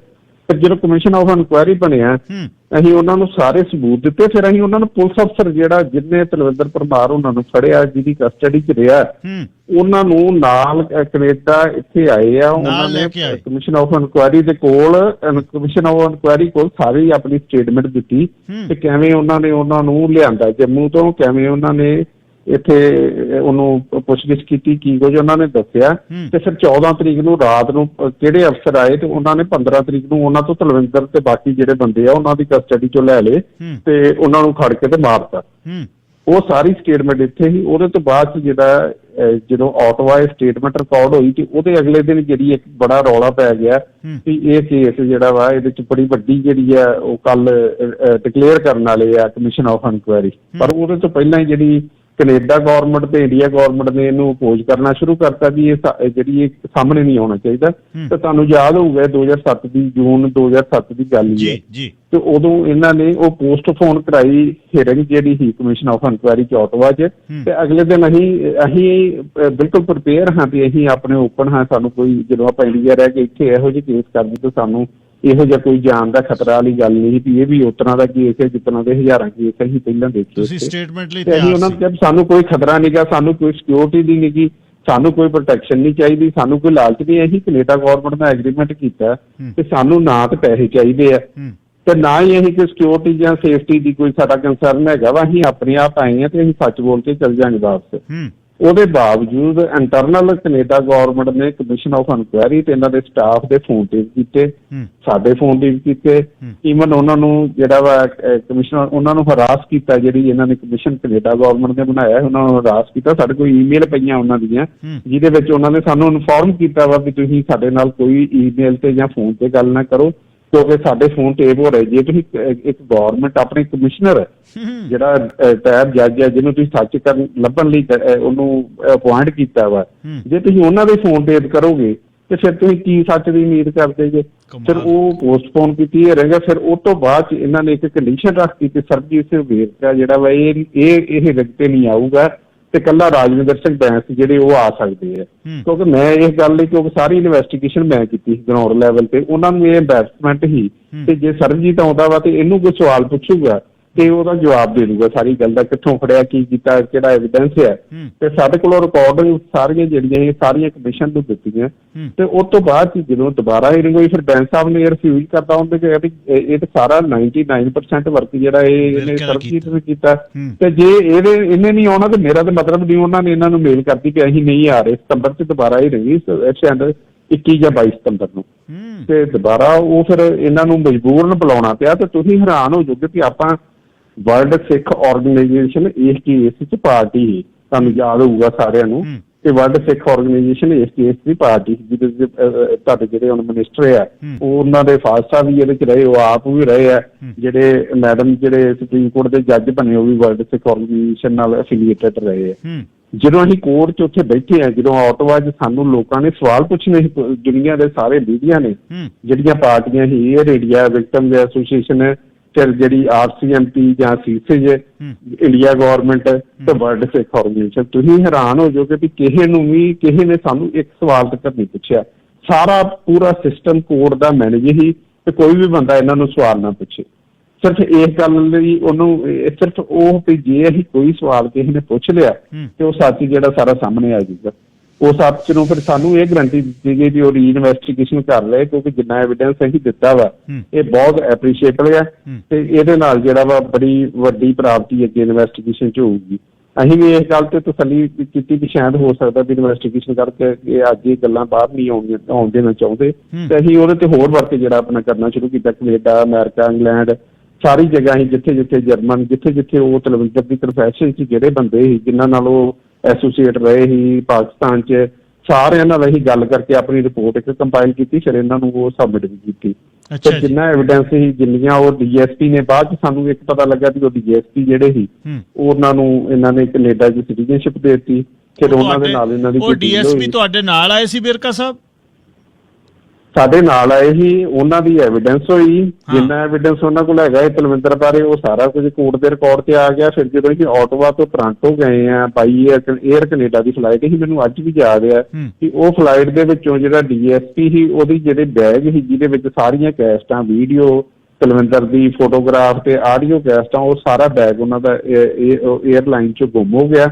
ਉਹ ਮਿਲਿਆ ਨਹੀਂ ਉੱਥੇ ਜਾ ਕੇ। ਫਿਰ 3 ਦਿਨ ਬਾਅਦ 'ਚ ਉਹਨਾਂ ਨੂੰ ਬੈਗ ਮਿਲਿਆ। ਉਹਦੇ ਵਿੱਚ ਫਿਰ ਉਹਨਾਂ ਨੂੰ ਸਾਡੇ ਤੋਂ ਵੱਖ ਕਰਤਾ। ਉਹ DSP ਨੂੰ ਇਹ ਕਿਹਾ ਗਿਆ ਵੀ ਇਹ ਤੇ ਉਹ ਜਿਹੜੇ ਹੈਗੇ ਆ ਜਿਹੜੇ ਹਿਊਮਨ ਰਾਈਟਸ ਲਈ ਕੰਮ ਕਰਦੇ ਵੀ ਜਿਨ੍ਹਾਂ ਨੇ ਪੁਲਿਸ ਅਫਸਰਾਂ ਨੂੰ ਅੰਦਰ ਕਰਾਇਆ ਵਾ ਤੇ ਤੂੰ ਇਹਨਾਂ ਦੇ ਨਾਲ ਤੁਰਿਆ ਫਿਰਦਾ। ਤੇ ਅਸੀਂ ਤਲਵਿੰਦਰ ਬੱਬਰ ਸਾਡਾ ਕੈਨੇਡੀਅਨ ਸਿਟੀਜ਼ਨ ਹੀ, ਅਸੀਂ ਤੈਨੂੰ ਇਮੀਡੀਏਟ ਅਰੈਸਟ ਕਰ ਸਕਦੇ ਹਾਂ। ਉਹਨੂੰ ਇੰਨਾ ਕੁ ਡਰਾਤਾ ਗਿਆ, ਉਹਨੂੰ ਆਟੋਵਾ ਹਸਪੀਟਲ 'ਚ, ਜਨਰਲ ਹਸਪੀਟਲ ਆਟੋਵਾ 'ਚ ਉਹਨੂੰ ਇੱਕ ਰਾਤ ਜਾਣਾ ਪਿਆ। ਉਹਦੇ ਇੰਨੀ ਜ਼ਿਆਦਾ ਪੇਨ ਹੋਈ ਹਾਰਟ 'ਚ ਤੇ ਉਹਨੂੰ ਇੰਨਾ ਜ਼ਿਆਦਾ ਪ੍ਰੈਸ਼ਰ ਪਾ ਦਿੱਤਾ ਗਿਆ। ਫਿਰ ਉਸ ਤੋਂ ਉਹਨੂੰ ਸਾਡੇ ਨਾਲ ਵੱਖ ਕਰ ਲਿਆ ਗਿਆ। ਫਿਰ ਉਹ ਕੈਨੇਡਾ ਹੀ ਇੱਥੇ ਰਹਿ ਗਿਆ। ਫਿਰ ਬਾਅਦ 'ਚ ਕਈ ਗੱਲਾਂ ਸੁਣਨ ਨੂੰ ਮਿਲੀਆਂ ਵੀ ਉਹਨੂੰ ਇਹਨਾਂ ਨੇ ਬਹੁਤ ਵੱਡਾ ਕਰ ਲਿਆ, ਜਿੱਦਾਂ ਕੋਈ ਉਹਨਾਂ ਨੇ ਡੀਲ ਕੀਤੀ, ਕੋਈ ਪੈਸੇ ਦਿੱਤੇ ਆ। ਪਰ ਅਸੀਂ ਉਹਦੇ ਤੋਂ ਬਾਅਦ 'ਚ ਵਾਪਸ ਆ ਕੇ ਵੀ ਆਪਣਾ ਵਰਕ ਜਾਰੀ ਰੱਖਿਆ।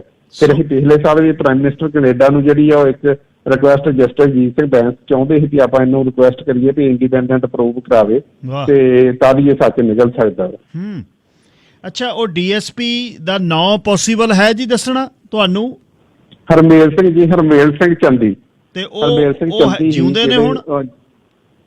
ਵੇਖੋ ਇਸ ਕੇਸ 'ਚ ਮੈਂ ਤੁਹਾਨੂੰ ਦੱਸਣਾ ਚਾਹੁੰਦਾ ਵੀ ਇਹ ਕੇਸ 'ਚ ਸੁਰਮੁਖ ਸਿੰਘ ਸਾਰਾ ਕੈਨੇਡਾ ਜਾਣਦਾ, ਉਹਨਾਂ ਤਲਵਿੰਦਰ ਦੇ ਰਾਈਟ ਹੈਂਡ ਸੀ। ਪਰ ਸੁਰਮੁਖ ਸਿੰਘ ਬੱਬਰ ਖਾਲਸਾ ਦੀ ਹਾਈ ਕਮਾਂਡ ਦੇ ਮੈਂਬਰ ਰਹੇ ਆ, ਜਿਨ੍ਹਾਂ ਦਾ ਇਹ ਕੇਸ ਦੇ ਵਿੱਚ ਡਾਇਰੈਕਟਲੀ ਲਿੰਕ ਸੀ। ਉਹਨਾਂ ਦੀ ਵੀ ਡੈਥ ਹੋ ਗਈ ਅਮਰੀਕਾ ਐਕਸੀਡੈਂਟ 'ਚ। ਫਿਰ ਮਨਜੀਤ ਸਿੰਘ ਬਾਗੀ ਇੱਕ ਇੰਗਲੈਂਡ ਤੋਂ ਜਿਹੜੇ ਪਹਿਲਾਂ ਜਰਨਲ ਰਹੇ, ਦਲ ਖਾਲਸਾ ਦੇ ਫਾਊਂਡਰ ਸੀ, ਉਹਨਾਂ ਦੀ ਡੈਥ ਹੋ ਗਈ। ਸੁਰਜਨ ਸਿੰਘ ਗਿੱਲ ਜਿਹੜੇ ਤੁਹਾਡੇ ਕੈਨੇਡਾ ਦੇ ਸੀ, ਜਿਨ੍ਹਾਂ ਨੂੰ ਸੀਸੀ ਨੇ ਆਪਣੇ ਨਾਲ ਜੋੜ ਲਿਆ, ਫਿਰ ਉਹਨਾਂ ਨੂੰ ਇੰਗਲੈਂਡ ਸ਼ਿਫਟ ਕਰਤਾ ਸੀ, ਉਹਨਾਂ ਦੀ ਵੀ ਡੈਥ ਹੋ ਗਈ। ਹਰਮੇਲ ਸਿੰਘ ਜਿਹੜੇ ਸੀ ਉਹਨਾਂ ਦੀ ਵੀ ਡੈਥ ਹੋ ਗਈ। ਇਹ ਜਿੰਨੇ ਜਾਣੇ ਜਿਨ੍ਹਾਂ ਨੂੰ ਸਭ ਤੋਂ ਜ਼ਿਆਦਾ ਇਸ ਕੇਸ ਬਾਰੇ ਪਤਾ ਸੀ ਜਾਂ ਜਿਹੜੇ ਕੀ ਫਿਕਰ ਸੀ, ਉਹਨਾਂ ਸਾਰਿਆਂ ਦੀ ਹੌਲੀ ਹੌਲੀ ਸਾਡੇ ਜਾਣ ਤੋਂ ਬਾਅਦ 'ਚ ਹੌਲੀ ਹੌਲੀ ਉਹਨਾਂ ਦੀ ਜਿਹੜੀ ਹੈ ਕਈ ਜਾਣੇ ਦੀ ਡੈਥ ਹੋ ਚੁੱਕੀ। ਸੋ ਵੇਰਕਾ ਸਾਹਿਬ, ਜਦ ਹੁਣ ਸਰਕਾਰ ਨੂੰ ਪਿਛਲੇ ਸਾਲ ਤੁਸੀਂ ਕਿਹਾ ਵੀ ਸਾਡੇ ਕੋਲ ਇੰਨਾ ਕੁਛ ਅਸੀਂ ਤੁਹਾਨੂੰ ਦੇਣਾ ਚਾਹੁੰਦੇ ਹਾਂ, ਮੈਂ ਸਰਦਾਰ ਬੈਂਸ ਦੀ ਗੱਲ ਰਾਜਵਿੰਦਰ ਸਿੰਘ ਉਹਨਾਂ ਦੀ ਸੁਣ ਰਿਹਾ ਸੀ, ਉਹ ਕਹਿੰਦੇ ਮੈਂ ਕਿਤਾਬ ਛਾਪਣੀ ਆ ਹੁਣ ਇਹਦੇ ਤੇ। ਸੋ ਇਹ ਤੁਹਾਡੀ ਉਸ ਈਮੇਲ ਤੋਂ ਬਾਅਦ ਕੈਨੇਡਾ ਸਰਕਾਰ ਨੇ ਕੁਛ ਨਹੀਂ ਦੱਸਿਆ ਜੀ ਤੁਹਾਨੂੰ? ਕੁਛ ਨਹੀਂ ਕਿਹਾ? ਦੇਖੋ ਅਸੀਂ ਤੇ ਹੈਰਾਨ ਆ ਵੀ ਆਪਾਂ ਉਹੀ ਵਰਲਡ ਸਿੱਖ ਆਰਗੇਨਾਈਜੇਸ਼ਨ ਆ, ਉਹਨਾਂ ਤੇ 2 ਜਿਹੜੇ ਮੈਂਬਰ ਜਿਹੜੇ ਆ ਉਹਨਾਂ ਦੇ ਟੌਪ ਦੀਆਂ ਪੋਸਟਾਂ ਤੇ, ਸੁਪਰੀਮ ਕੋਰਟ ਦੇ ਜੱਜ ਤੇ ਗਵਰਨਮੈਂਟ 'ਚ ਮਿਨਿਸਟਰ, ਜਿਹੜੇ ਮਿਸਟਰ ਸੱਜਣ ਆ ਉਹ ਮਿਨਿਸਟਰ ਆ। ਬਿਲਕੁਲ। ਤੇ ਉਹਦੇ ਬਾਵਜੂਦ ਜਿਨ੍ਹਾਂ ਨੂੰ ਸਾਰਾ ਪਤਾ, ਮੈਂ ਉਹਨਾਂ ਨੂੰ ਭੇਜੀਆਂ ਸਾਰੇ ਮਿਨਿਸਟਰ ਨੂੰ ਉਹਦੀਆਂ ਕਾਪੀਆਂ ਭੇਜੀਆਂ, ਅਕਨੌਲੇਜ ਕੀਤਾ ਵਾ। ਮਿਸਟਰ ਬੈਂਸ ਜਿਹੜੇ ਤੁਹਾਡੇ ਮਿਨਿਸਟਰ, ਉਹਨਾਂ ਨੂੰ ਵੀ, ਸੱਜਣ ਨੂੰ, ਪ੍ਰਾਈਮ ਮਿਨਿਸਟਰ ਨੂੰ, ਹੋਰ ਵੀ ਜਿੰਨੇ ਇਹਨਾਂ ਦੇ ਮੈਂਬਰਸ ਹੈਗੇ ਮਿਨਿਸਟਰੀ ਦੇ, ਉਹਨਾਂ ਸਾਰਿਆਂ ਨੂੰ ਭੇਜੀਆਂ, ਅਕਨੌਲੇਜ ਕੀਤਾ ਵਾ, ਪਰ ਉਸ ਤੋਂ ਬਾਅਦ ਕੋਈ ਰਿਸਪੌਂਸ ਨਹੀਂ ਆਇਆ। ਫਿਰ ਅਸੀਂ ਦੁਬਾਰਾ ਇਹਨਾਂ ਨੂੰ, ਫਿਰ ਹੁਣ ਜਿਹੜਾ ਅੱਜ ਜਿਹੜਾ ਇਹਨਾਂ ਨੂੰ ਸਵੇਰੇ ਇੱਕ ਫਿਰ ਮੈਨੂੰ ਬੈਂਸ ਸਾਹਿਬ ਦਾ ਮੈਸੇਜ ਆਇਆ ਕਿ ਇਹਨਾਂ ਨੂੰ ਦੁਬਾਰਾ ਅੱਜ ਇੱਕ ਮੇਲ ਭੇਜ ਦਿਓ, ਸਾਡਾ ਕੰਮ ਹੈ, ਅਸੀਂ ਆਪਣਾ ਕੰਮ ਕਰੀ ਜਾਣਾ, ਇਹਨਾਂ ਨੇ ਆਪਣਾ ਕਰਨਾ। ਅਸੀਂ ਕੱਲ ਨੂੰ ਜਦੋਂ ਬੁੱਕ ਲਿਖਾਂਗੇ ਅਸੀਂ ਦੱਸਾਂਗੇ ਵੀ ਕਿਹੜਾ ਬੰਦਾ ਸੀ ਜਿਹਦੀ ਪਾਕਿਸਤਾਨ 'ਚ ਸਟੇਟਮੈਂਟ ਰਿਕਾਰਡ ਹੋਈ, ਇੰਡੀਅਨ ਹਾਈ ਕਮਿਸ਼ਨਰ ਦੇ ਦਫ਼ਤਰ 'ਚ ਬਹਿ ਕੇ ਸਟੇਟਮੈਂਟ ਰਿਕਾਰਡ ਹੋਈ, ਫਿਰ ਕਿਵੇਂ ਉਹਦੀ ਸਟੇਟਮੈਂਟ ਦੇ ਬੇਸ ਤੇ ਰਿਪੂ ਦਮਨ ਮਲਿਕ, ਅਜੈਬ ਸਿੰਘ ਬਾਜੜੀ ਤੇ ਇੰਦਰਜੀਤ ਸਿੰਘ ਰੈਤ ਜਿਹੜੇ ਉਹਨਾਂ ਨੂੰ ਅਰੈਸਟ ਕੀਤਾ ਗਿਆ। ਜਿਹੜਾ ਲਾਲ ਸਿੰਘ, ਅਮੰਦ ਸਿੰਘ ਦੀ ਜਿਹੜੀ ਮਨਜੀਤ ਸਿੰਘ ਦੀ ਗੱਲ ਚੱਲਦੀ ਉਹ ਕੈਮਰੇ ਵਿੱਚ ਆਏ, ਉਹਦੀ ਸਟੇਟਮੈਂਟ ਬਾਅਦ 'ਚ ਕੈਨੇਡਾ ਕੋਰਟ 'ਚ ਇਸ ਕਰਕੇ ਰਿਕਾਰਡ ਨਹੀਂ ਕੀਤੀ ਗਈ ਵੀ ਉਹਦੇ ਨਾਲ ਇਹਨਾਂ ਦਾ ਸਾਰਾ ਐਕਸਪੋਜ਼ ਹੋ ਜਾਂਦੇ ਸੀ, ਸਾਰਾ ਵੀ ਇਹਨਾਂ ਦਾ ਮਿਸ਼ਨ ਕਿਵੇਂ ਸੀ ਵੀ ਇੱਕ ਜਹਾਜ਼ ਨੂੰ ਸੁੱਟ ਕੇ ਸਿੱਖਾਂ ਨੂੰ ਕਿਵੇਂ ਡਿਸਕ੍ਰੈਡਿਟ ਕਰਨਾ। ਇੱਕ ਤੁਹਾਨੂੰ ਹੋਰ ਚੀਜ਼ ਐਡ ਕਰਦਾ ਵੀ ਜਿਹੜੀ ਇਹ ਪੂਰੀ ਇਨਵੈਸਟੀਗੇਸ਼ਨ ਕੈਨੇਡਾ ਦੀ ਜਿਹੜੀ ਹੋਈ ਹੈ, ਜਾਂ ਤਲਵਿੰਦਰ ਦੀ ਜਿਹੜੀ ਕਨਫੈਸ਼ਨ 'ਚ ਜੋ ਸਾਹਮਣੇ ਆਇਆ ਵਾ, ਇਹਦੀ ਜਿਹੜੀ ਟਾਈਮਿੰਗ ਸੀ ਉਹ ਇਸ ਹਿਸਾਬ ਨਾਲ ਸੈੱਟ ਕੀਤੀ ਗਈ ਸੀ ਵੀ ਲੰਡਨ ਜਦੋਂ ਏਅਰਪੋਰਟ ਤੇ ਜਹਾਜ਼ ਰੁਕਿਆ ਹੋਵੇ ਤੇ ਉਦੋਂ ਬਲਾਸਟ ਹੋਵੇ। ਠੀਕ ਹੈ, ਉਹ ਫਲਾਈਟ ਲੇਟ ਹੋਣ ਕਰਕੇ ਜਿਹੜਾ ਮਿਡ ਏਅਰ ਫਟ ਗਿਆ ਤੇ 329 ਬੰਦਿਆਂ ਦੀ ਜਿਹੜੀ ਡੈਥ ਹੋ ਗਈ। ਇਸੇ ਤਰ੍ਹਾਂ ਹੀ ਦੂਸਰਾ ਜਹਾਜ਼ ਜਿਹੜਾ ਸੀ ਏਅਰ ਇੰਡੀਆ ਦਾ ਨਾਰਤਾ 'ਚ ਜਿਹੜਾ ਉਹ ਜਦੋਂ ਲਗੇਜ ਹੈਂਡਲਰ 2 ਜਣੇ ਉੱਥੇ ਬਲਾਸਟ ਹੋਣ ਨਾਲ ਉਹਨਾਂ ਦੀ ਡੈਥ ਹੋ ਗਈ। ਠੀਕ ਹੈ, ਇਸ ਕਰਕੇ ਸਾਰੀਆਂ ਚੀਜ਼ਾਂ ਜਿਹੜੀਆਂ ਇਹ ਪਲਾਨ ਹੀ ਜਿਹੜਾ MK ਧਾਰਿਆ ਇੰਟੈਲੀਜੈਂਸ ਦਾ ਡਿਊਟੀ ਚੀਫ ਰਹੇ ਆ, ਉਹ ਇੱਥੇ ਕੈਨੇਡਾ 'ਚ ਪੋਸਟਰ ਰਹੇ ਆ। ਆਪਣੇ ਤੁਸੀਂ ਇੱਥੇ ਜੌਲ ਸਾਹਿਬ ਜਾਂ ਦੂਜੇ ਜਿਹੜੇ ਸਿੱਖ ਹੈਗੇ ਪੁਰਾਣੇ, ਉਹਨਾਂ ਨੂੰ ਪੁੱਛੋ, ਉਹਨਾਂ ਦੇ ਘਰਾਂ 'ਚ ਆ ਕੇ ਕੀਰਤਨ ਕਰਦੇ ਰਹੇ। ਠੀਕ ਹੈ, ਉਹ ਕਿਵੇਂ ਇੱਕ ਜਿਹੜਾ ਸਭ ਤੋਂ ਟੌਪ ਦਾ ਸਾਡਾ ਲੀਡਰ ਜਿਹੜਾ ਇਸ ਵੇਲੇ ਪਾਕਿਸਤਾਨ ਜਿਹੜਾ ਜਿੰਨੇ ਇੰਡੀਆ 'ਚ ਹਥਿਆਰ ਆਉਂਦੇ ਆ ਤੇ ਫੜੇ ਜਾਂਦੇ ਆ, ਉਹ ਸਾਰਾ ਕਿਵੇਂ ਉਹਨਾਂ ਦੇ ਘਰਾਂ 'ਚ ਜਾ ਕੇ ਇਹ ਸਾਰੀਆਂ ਜਿਹੜੀਆਂ ਚੀਜ਼ਾਂ ਵਾ ਇਹ ਸਾਰੀਆਂ ਕਾਹਦੀ ਨਹੀਂ ਨਿਕਲ ਰਹੀਆਂ ਨੇ। ਤੇ ਗੌਰਮੈਂਟਾਂ ਨੂੰ ਕੋਈ ਪ੍ਰੋਬਲਮ ਨਹੀਂ ਜੀ ਕਿ ਕੋਈ ਵੀ ਬੰਦਾ ਇਨਵੋਲਵ ਹੋ, ਕਿਸੇ ਨੇ ਵੀ ਕ੍ਰਾਈਮ ਕੀਤਾ ਹੋਵੇ, ਪਰ ਇਹ ਕੇਸ ਦੇ ਵਿੱਚ ਜਦੋਂ ਵਿਚਲੇ ਬੰਦੇ ਇਹਨਾਂ ਦੇ ਸਾਰੇ ਐਕਸਪੋਜ਼ ਹੁੰਦੇ ਸੀ, ਇਹਨਾਂ ਦਾ ਸਾਰਾ ਮਿਸ਼ਨ ਫੇਲ ਹੋ ਜਾਂਦਾ ਸੀ। ਕਿਵੇਂ ਪੰਜਾਬ 'ਚ ਜਿਹੜੀ ਇਹ ਸਾਰਾ ਕੁਝ ਵਾਪਰਿਆ, ਕਿਵੇਂ ਹਥਿਆਰ ਆ ਗਏ, ਸਿੱਖ ਨੌਜਵਾਨਾਂ ਨੂੰ ਫਸਾਇਆ ਗਿਆ, ਕਿਵੇਂ ਮਾਰਿਆ ਗਿਆ, ਕਿਵੇਂ ਪੰਜਾਬ ਦੀ ਇੱਕ ਪੂਰੀ ਬਰਬਾਦੀ ਕੀਤੀ ਗਈ, ਸਿੱਖਾਂ ਨੂੰ ਬਿਲਕੁਲ ਸਭ ਤੋਂ ਟੌਪ ਤੇ ਲਿਆ ਕੇ ਸਭ ਤੋਂ ਥੱਲੜੀ ਕੈਟਾਗਰੀ 'ਚ ਇਹਨਾਂ ਨੂੰ ਸੁੱਟਤਾ ਗਿਆ, ਕਿਵੇਂ ਵਰਲਡ 'ਚ ਜਿਹੜਾ ਇੱਕ ਬਦਨਾਮ ਕੀਤਾ ਗਿਆ ਕਿ ਇਹ ਵੇਖੋ ਕਿਹੋ ਜਿਹਾ ਕ੍ਰਾਈਮ ਕਰ ਸਕਦੇ ਕਿ ਇਹਨਾਂ ਨੇ 82 ਬੱਚੇ ਮਾਰਦੇ, 329 ਲੋਕ ਉੱਥੇ ਮਾਰਦੇ। ਠੀਕ ਹੈ, ਇਹ ਸਾਰੀ ਇੱਕ ਮਿਸ਼ਨ ਹੀ ਜਿਹੜਾ ਤੁਸੀਂ MK ਦੀ ਕਿਤਾਬ ਪੜ੍ਹ ਲਓ, ਈਵਨ ਕਿਤਾਬ ਨੂੰ ਤੁਸੀਂ ਛੱਡੋ, ਅਸੀਂ ਉਸ ਤੋਂ ਬਾਅਦ 'ਚ ਉਹਨੂੰ ਕੰਟੈਕਟ ਕੀਤਾ ਕਿਸੇ ਰਿਪੋਰਟਰ ਦੇ ਥਰੂ, ਉਹਨੂੰ ਕੁਐਸਚਨ ਜਦੋਂ ਸਾਡੇ ਕੋਲ ਕੁਲਵਿੰਦਰ ਦੇ ਸਾਰੀ ਪ੍ਰੋਫੈਸ਼ਨ ਉਹਦੇ ਨਾਲ ਜਿਹੜੇ ਬੰਦੇ ਫੜੇ ਜੋ ਅਸੀਂ ਕੈਨੇਡਾ, ਅਮਰੀਕਾ ਜਾਂ ਯੂਰਪ ਤੋਂ ਇਕੱਠਾ ਕੀਤਾ ਸਾਰਾ, ਉਹਦੇ ਬੇਸ ਤੇ ਅਸੀਂ ਇੱਕ ਕੁਐਸਚਨ ਬਣਾ ਕੇ ਇੱਕ ਰਿਪੋਰਟਰ ਨੂੰ ਦਿੱਤੇ। ਤੇ ਹੈਰਾਨੀ ਹੋਈ ਵੀ ਜਦੋਂ MK ਨੂੰ ਉਹ ਰਿਪੋਰਟਰ ਨੇ ਸਵਾਲ ਪੁੱਛੇ ਤੇ MK ਦਾ ਉਹਨੂੰ ਜਵਾਬ ਹੀ ਕਿ ਤੂੰ ਸਟੋਰੀ ਨਾ ਕਰ, ਉਹਨੂੰ ਕਿੰਨੇ ਫੋਨ ਕੀਤੇ ਵੀ ਤੂੰ ਸਟੋਰੀ ਨਹੀਂ ਕਰਨੀ। ਅੱਛਾ, ਇਹ ਗੱਲ ਪ੍ਰੂਵ ਹੋ ਗਈ ਤਲਵਿੰਦਰ ਦੀ ਜਿਹੜੀ ਸੌਫਟ ਟਾਰਗੇਟ ਆ ਕਸ਼ਮੀਰੀ ਦੀ ਤੇ ਮੈਕੈਂਡਰਿਊ ਦੀ, ਉਹ ਕਿਤਾਬ ਦੇ ਬਾਰੇ ਤੁਸੀਂ ਕੀ ਸੋਚਦੇ ਹੋ? ਉਹ ਕਿਤਾਬ ਤੱਥਾਂ ਦੇ ਨੇੜੇ ਆ? ਦੇਖੋ ਇੱਕ ਚੀਜ਼ ਜਿਹੜੀ ਉਹ ਇਹ ਉਹਨਾਂ ਦੀ ਫਾਈਂਡਿੰਗ ਜਿਹੜੀ ਹੈ ਵੀ ਤਲਵਿੰਦਰ ਪਰਮਾਰ ਜਿਹੜਾ ਕਿਤੇ ਨਾ ਕਿਤੇ ਇੰਡੀਅਨ ਇੰਟੈਲੀਜੈਂਸ ਏਜੰਸੀਆਂ ਜਾਂ ਇਹਨਾਂ ਦੇ ਆਫੀਸਰਸ ਦੇ ਨਾਲ ਐਸੋਸੀਏਟ ਸੀ ਤੇ ਇਹਨਾਂ ਦਾ ਬੰਦਾ ਸੀ, ਪਰ ਸਾਡੀ ਫਾਈਂਡਿੰਗ ਇਹਦੇ ਬਿਲਕੁਲ ਉਲਟ ਹੈ। ਤਲਵਿੰਦਰ ਪਰਮਾਰ ਇੱਕ ਕਮਿਟਡ ਬੰਦਾ ਸੀ, ਉਹਨੇ ਆਪਣਾ ਕੰਮ ਜਿਹੜਾ ਐਜ ਸਿੱਖ ਲਾ ਲਈਏ ਜਾਂ ਉਹਨੇ ਐਜ ਉਹਨੂੰ ਜੋ ਸਾਨੂੰ ਜੇ ਅਸੀਂ ਉਸ ਜਗ੍ਹਾ ਤੇ ਹੋ ਗਏ ਸੋਚੀਏ ਤੇ ਸਿੱਖ ਮਿਲੀਟੈਂਸੀ ਦੇ ਨਾਲ ਸੰਬੰਧਿਤ, ਤੇ ਸਾਨੂੰ ਕਿਤੇ ਵੀ ਇਹ ਅਖੀਰ ਤੱਕ ਨਹੀਂ ਲੱਗਾ ਵੀ ਉਹਦਾ ਕੋਈ ਰੋਲ ਕਿਸੇ ਇੰਟੈਲੀਜੈਂਸ ਏਜੰਸੀ ਦੇ ਨਾਲ ਹੈਗਾ।